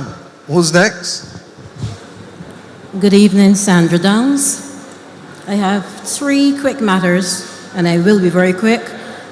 The first one relates to some land at Belle Plaine, immediately beside Ada Costa Everest Primary. That land is still up in the air, hasn't been settled. There are 4 tenants living there. And like 20 years ago, we were told we may have to move, we may have to stay, we may have to move it. And there's nothing final. We don't own the land, and we more so feel like squatters than landowners. So can you please tell me... This is where Belle Plaine? Right beside St. Andrew's Primary, the pasture that's St. adjacent. Andrew's Primary? Yes, there are 4 tenants, 2 to the back, 2 to the front, and the land is still not settled. We heard that the government was going to acquire it to extend the school pasture. That hasn't happened. We are still there, but no ownership. You're aware of it? Okay. We're not aware of it, but if you can come after, I can arrange for a site visit, and we can get to the bottom of it. Up to yesterday, we had one person whose land, for example, in Bruceville, had not been conveyed for 25, 30 years. We're dealing with it now. And so in this instance... It was you. Yeah, Ruben. In this instance, we have 2 of the residents who have been there more than 60 years, 60, and they still don't own the land. And who previously owned the land? Some Fosters. But the government acquired it compulsorily more than 20 years ago. So the government owns it? So we haven't heard anything yet. Okay, since then. No problem. So We'll that's check. the first, right. What's your name again? Sandra Downs. Sandra Downs. Okay, once again, could I ask you to go to my PA so that we get your contact number and can follow up? Which is who? Where is she? She's out there. Okay. Okay, right. Shanta Kadagan. And secondly, my second quick point is I have issue with the lack of educational and training opportunities within the parish. And I can stand here boldly and say that the last skills training program we had was like 40 years ago. There's no skill training, no opportunities for development, educationally or otherwise. And I really think it's time that changes. We shouldn't have to go to Spikestown and all other community centers to be able to gain a skill. And I agree with you, because you have a full school plant that's shut down every afternoon, every weekend, and every vacation. So let us work to see what we can get Barbados Vocational Training Board to do. We already had, I think, the gentleman who spoke earlier, who recommended us doing the agricultural facility for training. And I have leaving St. Andrew with a clear understanding that while we've put the health services in, while we intend to put the police services back in, while we're dealing with the roads and bridges, that the people of St. Andrew also want substantive training and other activities. Very much so. We're doing the tourism and the recreational activity. So believe you me, we're trying to make wrong things right that have been there for a long time. And the community center is crucial towards all of that. My final point, quickly, is that in my view, and I've lived in St. Andrew all my life, in my view, St. Andrew is almost seen as, I see it as the poor relation, the poor cousin, in that what other communities have and expect to have and take for granted, we don't have. And I am almost fed up with the fact that we don't have a functioning community center. Everything closes down, the children's home closed down, the government daycare closed down 30 years ago, the player park is closed down, the police station closed down, the post office is closed down, the welfare department is closed down, everything is closing down or going out. The sand is going out, the shale is going out, and nothing is coming in. But Andrew, so ma'am, we're going through Ms. Downs. Ma'am, I am asking that in this ecotourism product and project that y'all are looking at, kindly seek to employ St. Andrew residents first. Hold on, my dear. And foremost. My dear. Yes. My dear. I'm listening. One, this government built back the health center and opened it back up. Two, we have pledged, and up to yesterday, Rommel would tell you, and he said it earlier tonight, that whoever gets the benefit of the ecotourism at Bordens gonna be from where? St. Andrew. And all of the projects that we're trying to do, the shared houses, I spoke to the Minister of Tourism after the MP spoke to me yesterday. I spoke to the Minister of Tourism this afternoon about doing a nature hike and lunch in St. Andrew with using St. Andrew tour guides. We also, and that would be a companion to what we're doing with the agricultural activity at Turner's Hall. So suffice it to say that I hear you, but I don't have, nor does he, nor do you, eyes in the back of our head. So let us go forward and do it. And I really feel that what St. Andrew offers is a unique charm and beauty that is not available all over the country. And therefore, we need to treat it with care, and we need to create the opportunities for St. Andrew people. And you've heard me say that our intention is to bring back people to St. Andrew and St. Joseph and St. John in order to live, rather than everybody heading to town to St. Michael and Christchurch and St. James and St. Philip. Okay? So we are with you, my dear, and hope we can work together to make that a reality over the next 5 to 10 years. Thank you.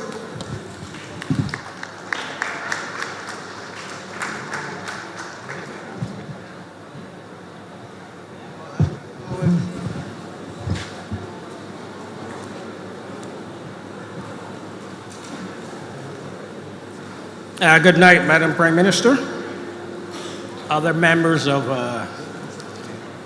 the team who are here with you. First, ma'am, I want to congratulate you on your successes over the last many months. The Time magazine recognition as one of the most influential women in the world. We want to congratulate you for that. We also want to congratulate you as well for the role you're playing not only on the Caribbean stage, but on the international stage in terms of representing Barbados, representing the Caribbean, and indeed playing a major role in what's going on in the world today. Again, we want to thank you for that, ma'am. I am a proud citizen of St. Andrew. I was born here. All of my formative education in Barbados was acquired right here in Belle Plaine, the boys' school, and then of course here the Alling School before I left to live overseas. I lived. What's your name, sir? Dennis Smith. Dennis Smith. Mr. Marshall should know that. Dennis Smith. I left Barbados back in 1972, a few years after graduating from here. So I've lived in the United States most of my life. In Washington, D.C., ma'am, and while I was there, I played a major role with the association there, linking with the embassy as president of the organization there, and of course, playing a role for Barbados and Barbadians. I always prayed to God that I would get the opportunity to retire back to Barbados. I prayed every day, and I've been blessed with that opportunity. I've been back now for 12 years, and I'm very proud about that. I'm happy about that, but I'm sad at the same time because it seems like time has passed and left my parish behind. Behind. As I drive across Barbados, I see so many things that make me proud. But when I drive through St. Andrew, what is there to look at? Except for the center, the medical clinic that you just remodeled, there's nothing else. And how can that be when St. Andrew has built this country every day from the time I was a child? Every day we see sand trucks up and down, about 100 sand trucks a day, taking the wealth of St. Andrew to build Barbados. And what have we gotten back for it? What have we gotten back? What have we gotten back? About 2 months ago, while listening to the debates in the House, I heard Minister Bradshaw say that there are 21 bridges, ma'am, 21 bridges that are in total disrepair in St. Andrew for Mr. Marshall and his constituency. 21 bad bridges in St. Andrew. How are people going to come back down here? How are people going to come back? If I live here now and I have for any reason to go to Cane Garden, ma'am, how do I get to Cane Garden? Do you know? I have to go through Dark Hole, another hell hole, Dark Hole. I have to go way up to the top of St. Joseph. Don't ask me what that place name is, Mr. Marshall. I don't know the individual districts. I've been going too long. But I know I go up there. I have to turn across at that Bloomsbury and then come down Sturgis to get to Cane Garden. Now, when that bridge was closed, we were told, oh, it's going to be closed for a year. Now, in St. Andrew, we know when we hear those things, what they mean, because we've heard it all our lives. Has it been 2 years going on 3 now that bridge at Baxter's is closed? We're not talking about a bypass bridge. We're talking about a real bridge that we can traverse comfortably in and out of St. Andrew. Recently, we had the one at Bordens fall down there. All of us like, oh my God, now how do I get a bridge down now? All the arteries are being shut down one after the other. Well, as Mr. Spring would know, they built us a temporary bypass, but as soon as the rains come in, that's going to be washed away. What efforts are being made to get those 2 bridges back up? What efforts are being made? Okay.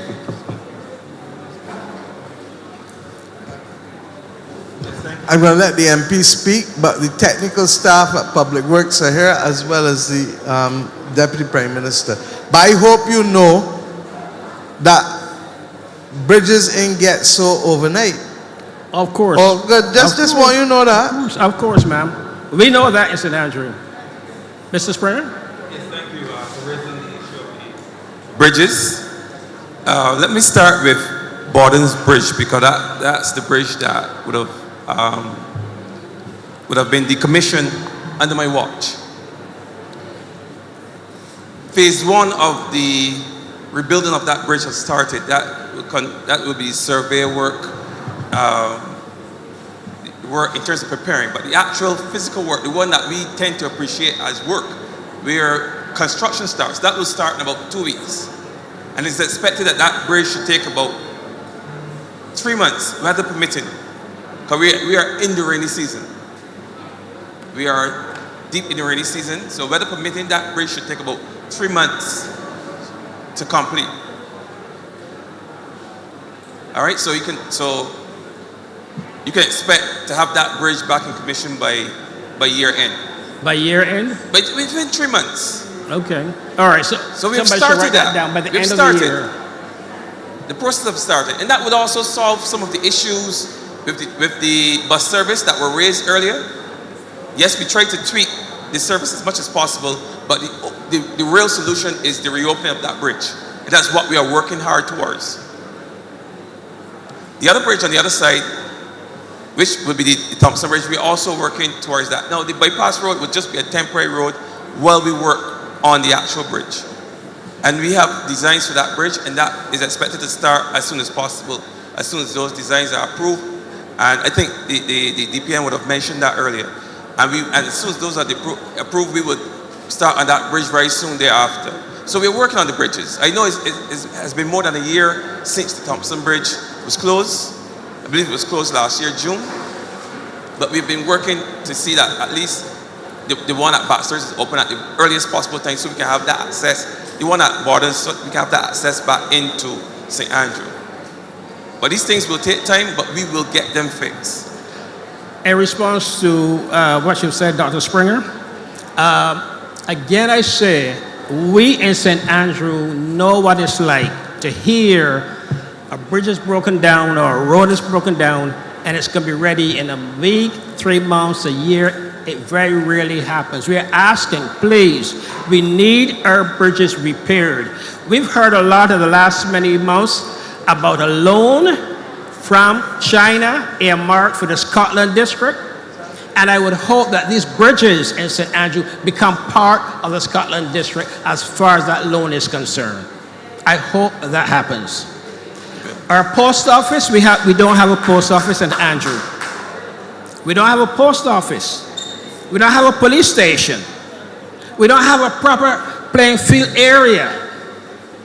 When I was growing up here in St. Andrew, we had a community center, a real community center. And as young people, we would have pageants. We would have plays. We have singing competition. When I got older myself, I used to sponsor dances there. What do we have?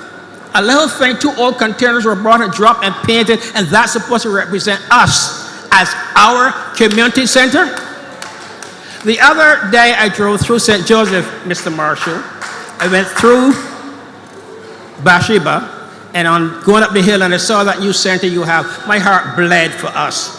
I'm proud of you and what you can acquire, but we have nothing here. There is nothing, and every day we are building the whole nation. Every day. Mr. Smith, stop. Honestly, I don't know how many times to say it. I'm sorry, I can't hear you. I don't know how many times to say it. The government is planning out. There are people who wanted stuff before we did the healthcare clinic here. Morris Bayer Clinic in St. Peter needs work. We built the one in St. Andrew before we went there to do the work there. The geriatric hospital and the St. Philip District Hospital needs work. We came here. Trust me, I hear you. But you're asking me and you're asking this government to fix overnight what was destroyed over 2 to 3 decades. Even longer. Well, worse still then. So that, give us a chance. Okay. You have a new member of parliament. Right. Let me finish. You have a new member of parliament who has impressed me considerably with the way in which he has hit the ground. He knows all of the issues on transport. He knows all of the issues with water. He knows all of the social issues. But more important, you know what impressed me? That everybody I see interact with, he know them by name. By name. And he has been making the case. It is he who come and tell us that the church want to use the center and to get the building by Elaine's Canterbury, and that we will probably negotiate with them to get the land in the back so the boys in Belle Plaine and the girls in Belle Plaine can do farming. It is he who come and tell us about the crabbing. It is he, we ain't talk about isolation cricket ground yet. It is he who won isolation cricket ground as the Academy of Excellence for villages for cricket in the world. And it is because of him, you see me here looking at my phone. One of your own residents, Mr. Cummins from Hillaby in St. Andrew, is one of the owners of the Royals in CPL and is trying to see how we can work with Rommel to bring more activity here in St. Andrew, because we are conscious. You heard me say it earlier. We are conscious of the fact that governments, not MPs, but successive governments have ignored the potential. We do not intend to do so. And when you see the community center by Dale or the same health clinic in St. Joseph, it is because for years nothing was done. But we in an IMF program, we forget that. We are in an IMF program. And in spite of that, we are bringing services to the people. All I'm asking you for is patience. Because, believe you me, Santia went in the ministry. How does a report stay dormant No, let me talk straight. How does a report stay dormant in public works for 50 years on bridges? How? With parishes that suffer from erosion and nobody does anything to put it at the top of the public sector investment program until we come to office and now dealing with it. So I'm saying to you, there are roads that were shut down since independence. And we coming in and we coming after them. So I want you to help me help you. That's one of the reasons I came back to Barbados, and that's one of the reasons I'm living in St. Andrew, because I intend to speak up for this parish. Well, I'll say something. Well, you realize that you're not the only one speaking up. Sure. Everybody is. I'll say something though. You have, luckily, speech is reaching a receptive set of ears. Yeah. Left and right. And you have already seen the work that we've started to do. The truth is that it is a long process because by your own admission and my admission, the neglect has been there for the majority of time since independence. I am not going to say that the parish was also penalized for having the first woman MP by beginning to believe it now. And therefore, having the first woman MP, I'm going to make sure as the first woman PM that I do wrong, make things that have been wrong in St. Andrew right. Because quite frankly, I've made the point. This is the essence of the charm of Barbados in this parish. You come now, I come down through Darkhole this evening and I see the issues. But with all due respect, Santia, how much capacity we got in MTW to do that and to do everything else that we're doing? And that's the problem. That is why the Scotland District Rehabilitation Program that was started yesterday with the Chinese, $230 million being dedicated to St. Andrew. Now, I wish the project could have started before, but straight talk, COVID come along, and as you know, you saw what China has done to the whole world.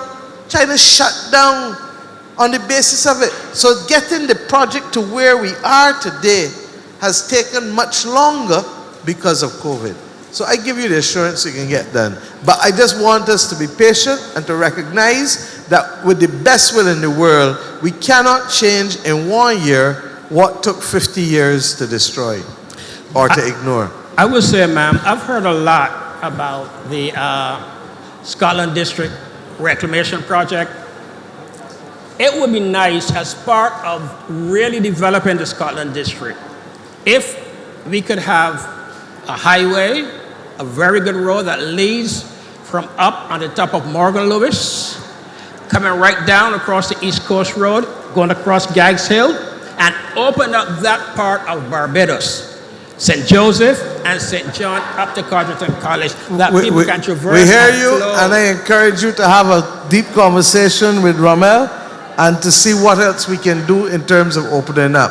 But believe you me, we're going to fix what we have first to satisfy, and then we're also going to look at opening up. Remember, ma'am, we're looking for our bridges. But I want to compliment you in my conclusion. No problem. I just worried about the time, and I thank you for your compliments, but you got three people behind you. In conclusion, I think under your leadership, we have an opportunity in this country to go to heights we haven't gone to in a very long time. We're going to leave in your hand, but we shall be watching you. I thank you very much. Absolutely. Thank you, sir. And don't forget to speak to Mr. Springer for me on the idea. Yes, ma'am. We're going to finish with these last three persons because we're conscious that the hour is late and we started from 6:30.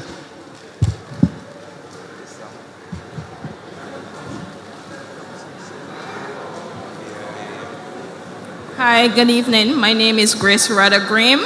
I am from Hopewell in St. Andrew. I live 2 houses away from Miss Bryan, and I too am having problems with my property. I was advised at one point to get a stabilizing wall, but since the hurricane, they had told me I need gear bills. Someone from the Ministry of Transport and Works came, and they said I would have to speak to the soil conservation, which I did several times, but they said there's a waiting list. But in the meantime, my house, especially the bathroom, is actually separating. So much so now it is going into the kitchen. The walls, everything is cracked. We hear you, Ms. Graham. So. And I've already indicated that the Deputy Prime Minister is going to come down and do the site visit with her officials and with soil conservation from the Ministry of Agriculture, because clearly the issue is more than one person. Right. And we're going to have to treat to it in the same way that we treated the White Hill. Okay? Thank you. I'm hoping to see someone very soon. No. Trust me, when I tell you the Deputy Prime Minister is coming. Okay, okay? thank you. Thank you.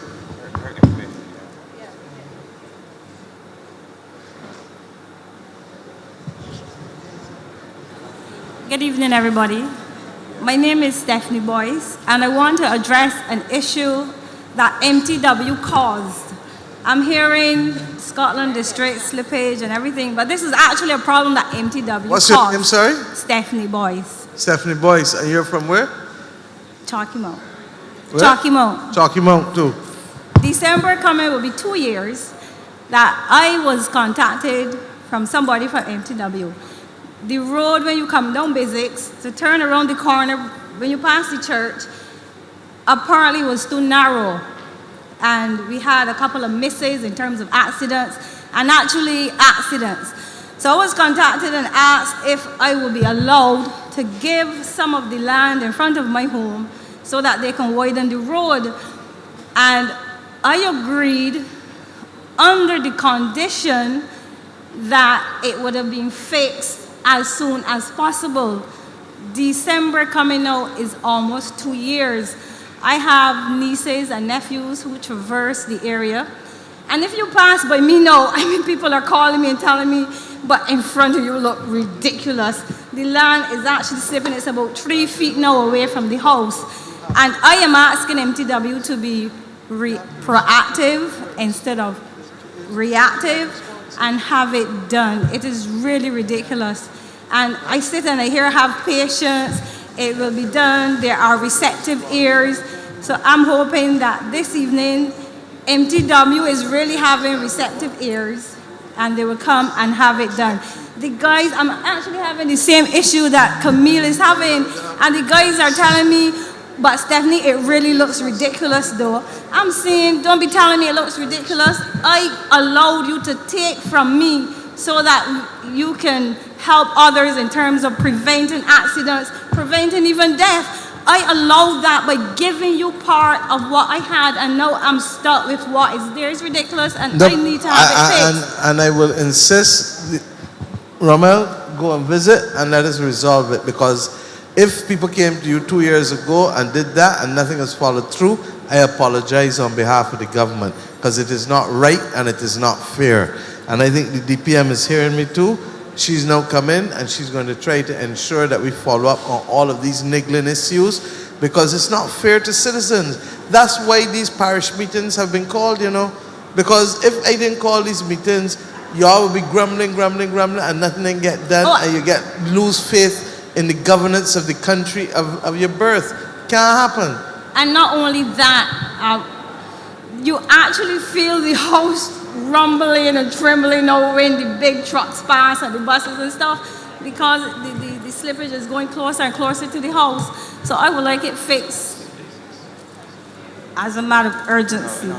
Thank you. Thank you very much. Right? It's Chalky Mount, right? Yeah, Chalky Mount. Thanks. Yes, no. Good evening. Good evening. Sir. My name is Sherlock Murray. We've been constantly hearing about erosion. Your name is what, sir? Sherlock Murray. Sherlock Murray. Yeah. Continue, sir. Yeah, we've been constantly hearing about erosion, and it's been going on for too long. One of the things that if you look around you will see, and you can see where it's dealt with, and it should be done or spread right away across the parish. I'd like to draw your attention, if you go up what we will call Credon Hill, you will see 11 palm trees between 80 feet and 100 feet, all the way up in the air. You had the Elsa, you had the freak storm, and these palms are probably a good 60 years old, so you would know what kind of weather that they would have experienced. So the first question is, palm trees generally function like BRC and concrete. Those roots stick to the ground and hold the soil together. And that is what we in St. Andrew should be preaching across the parish. So that if a person got difficulty with soil, they plant some palm trees. The other thing is that the annual rainfall in Barbados,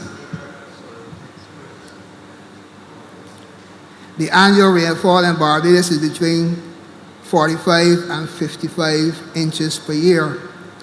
When the rainfall get at 50 inches, St. Andrew is in trouble. You see a lot of landslides, erosion, that kind of thing.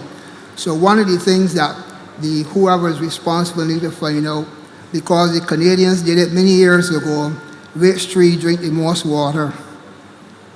So if we had an idea of the tree that drink the most water in Barbados, then we can plug them in along with the roots of the trees that I just made mention of, so we can stick them in areas. Now, let me show you where it happened many years ago. If you go over to Sedge Pond, the people who were responsible then planted a series of coconut trees. It is the biggest area of coconut trees in Barbados. And nobody ever hear about soil erosion in Sedge Pond since that time. So we are struggling, trying to figure out how we can deal with these problems when they got plants out there that have roots that could fit in the ground. You just can't plant any and every tree. There's a famous story that one tree in Chalky Mount had 3 landowners. And it's because it moved from this person to that person, all because of landslides. So we need to determine which tree that we can plant in St. Andrew. And all going up Chalky Mount, around St. Simon's, those kind of trees should be planted to stabilize the area. It's my belief that the bearfruit tree will drink the most water. And for person who don't know, I have a bearfruit tree and I reach between 5 and 7 harvests a year.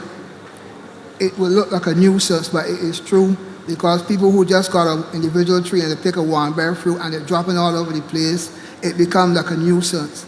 But it is time we plant plantations and bearfruit in Barbados or in St. Andrew, so that we can develop industry from it. And everybody inside here knows there's a multitude of things that you can do with bearfruit. So we are sleeping on a massive business that we can do, and it's all simple in terms of planting some more trees. At the moment, I'm developing a rabbit feed out of bearfruit. So I believe other farmers can do it because it's very simple. It's very simple. Bearfruit, there's no other tree in Barbados that is bear 5-6 times a year, and the fruits, and very often, is between 3 and 5 pounds. There's no other tree. So it's about time that we address St. Andrew from that aspect in terms of planting food that the people can use, and at the same time it helps dealing with soil erosion. Thank you. Maria, I want to thank you, but also not only for sharing your knowledge, but I'm conscious that you stood up there patiently. You didn't come to do anything other than to share knowledge and to ask the people at Soil, Ministry of Agriculture, and also Public Works by extension, all of us, to apply our hearts to wisdom and to look at the evidence of where the land is holding and where it is not. So I would like to invite you to meet also the Minister of Agriculture is here, and I keep making the point that local knowledge matters. And he's sitting down over there, and if before you leave you can exchange numbers with him, I would be grateful, and for us to act and investigate much of what you said. Okay? Thank you, sir.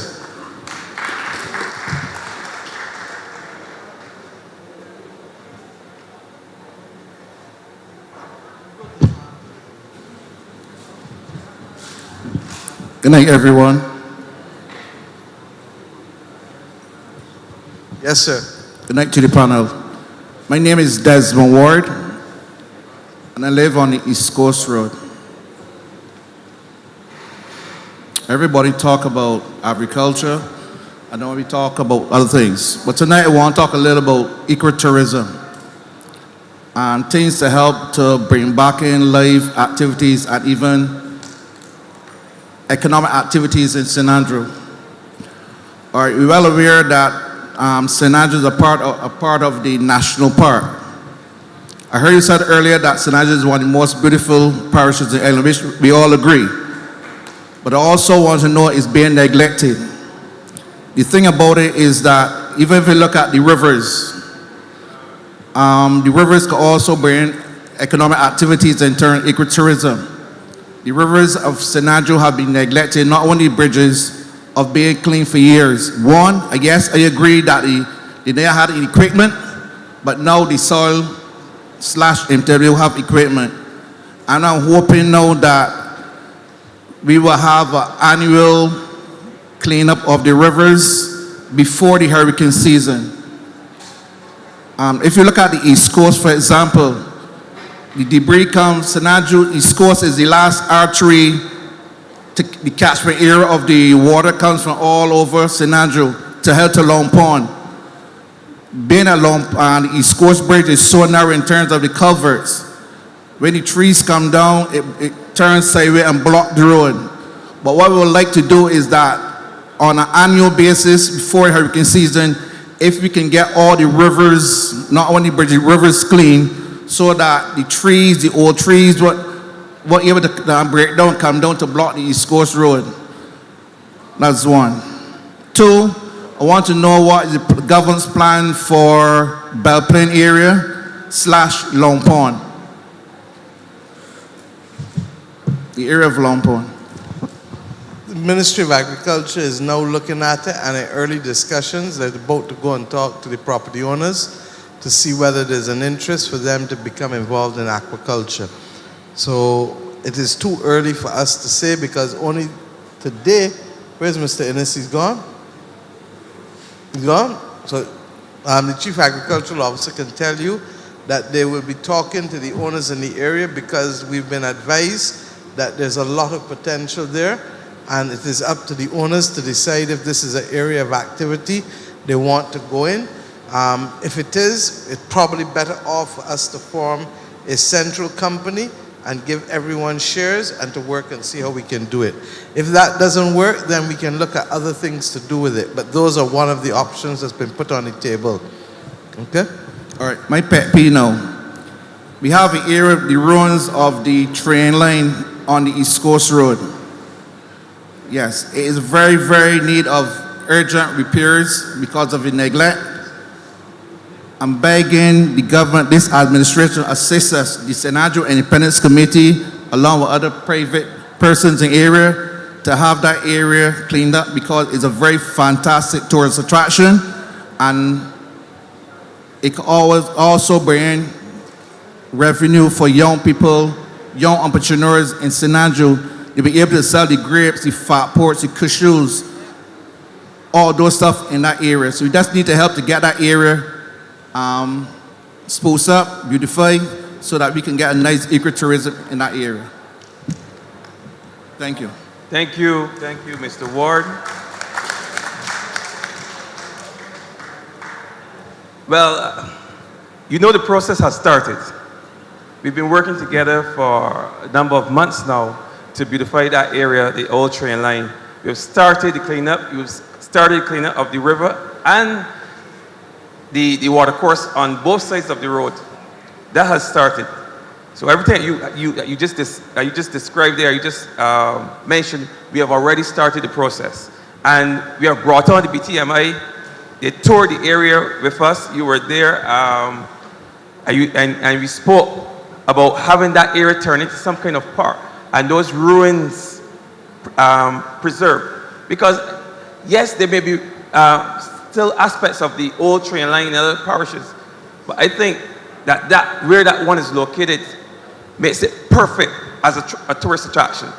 And not only in terms of its heritage tourism, But I think as wellness tourism is concerned, when you come to that area and you sit amongst those ruins and you just look at the surrounding hills and the rock formations, it relaxes the mind, it soothes the soul.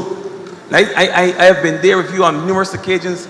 I see the tour buses, they come and they stop there and they just vibe that natural beauty that we have right there so in Belle Plaine. And I know that I've spoken to the tourism minister, I've spoken to BTMI, and we will work together to ensure that place is properly preserved and properly developed as a point in St. Andrew that would benefit not only the tourists, but for all of us in St. Andrew who would like to use that space as a recreational space.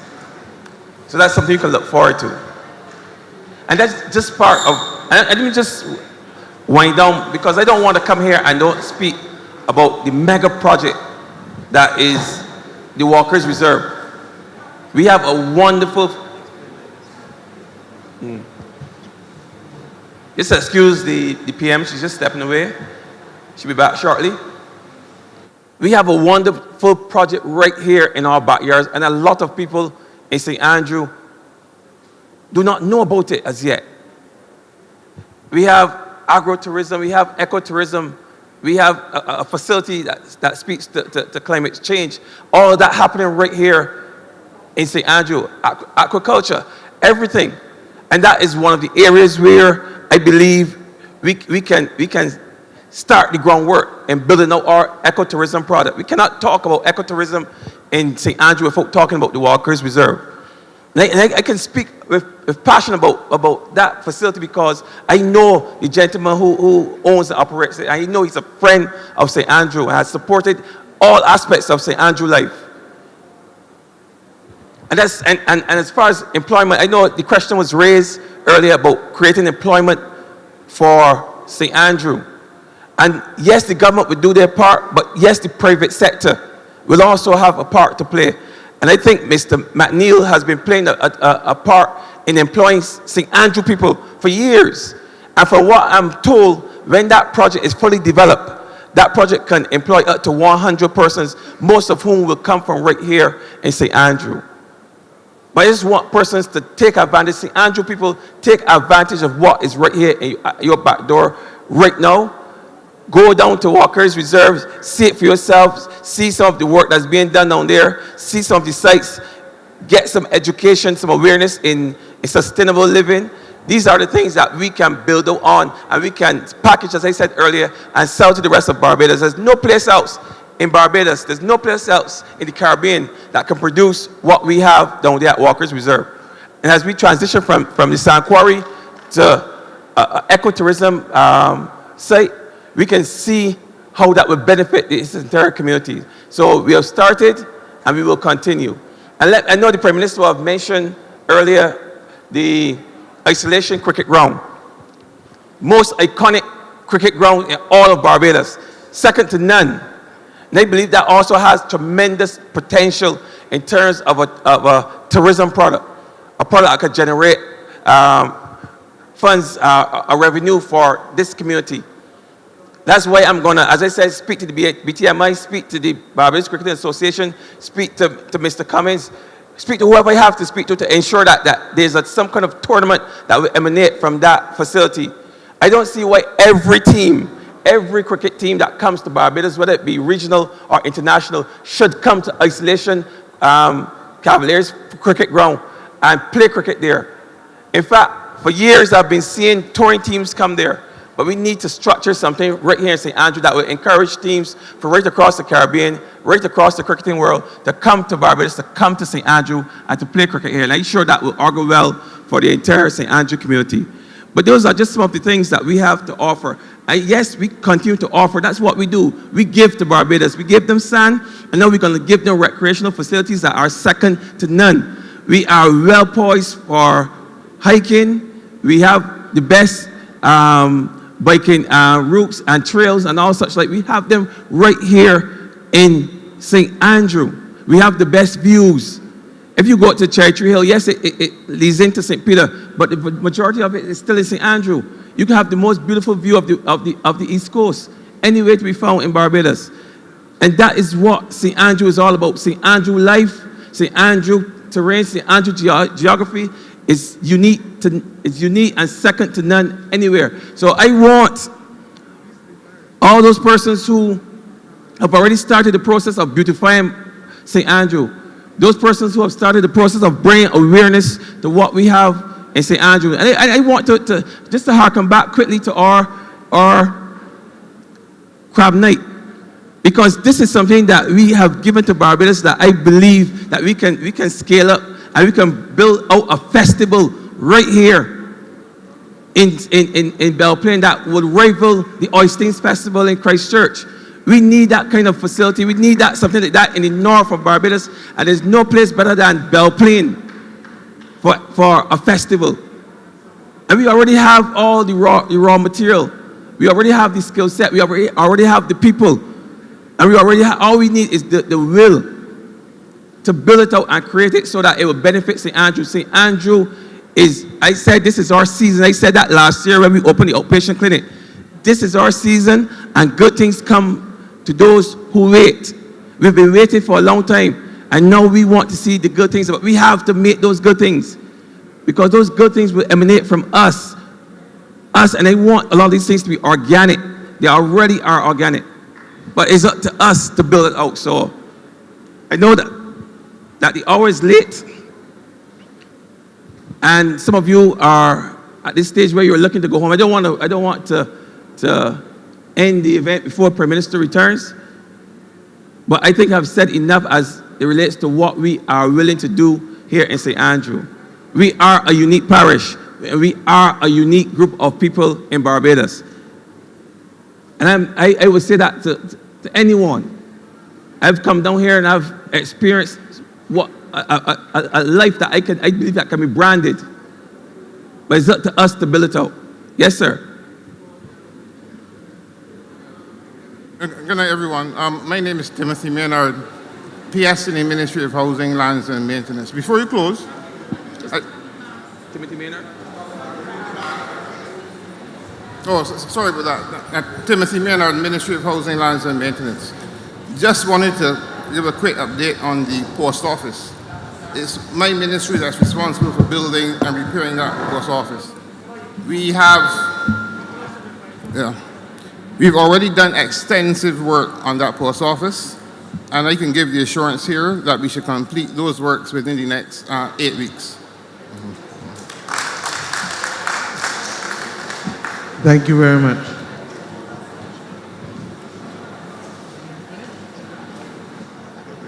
Okay. Just to say, as we close tonight, I want to thank the people for St. Andrew for coming out. I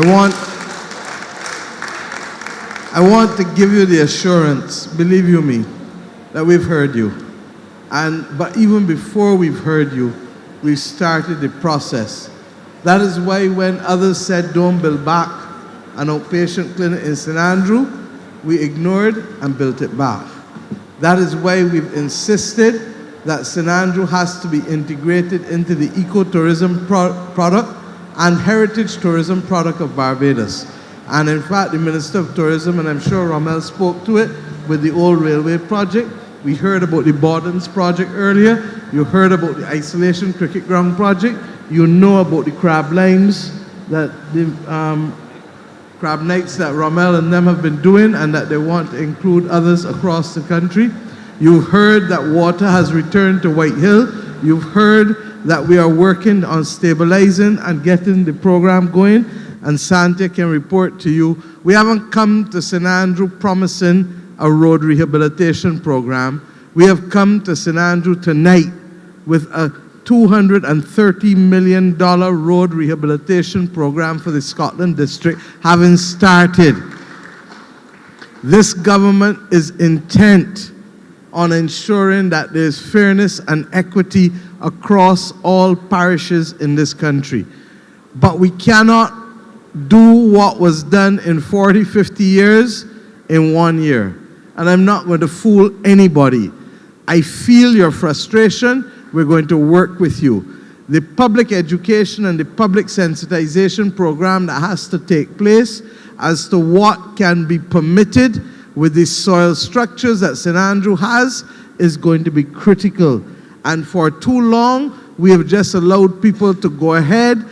People should really go to town planning in some instances. In many instances, they haven't. But we need to advise people that what they're doing is putting their money at risk if they go and build in certain places without the appropriate planning or without the appropriate engineering advice. We are going to work with you to make that information commonly known. We will also share with you what you can do to protect yourselves and to protect the investment in those circumstances. And secondly, we've heard the MP tonight ask for a Scotland District revolving fund for those houses and homeowners who need to be able to put in septic tanks or other things.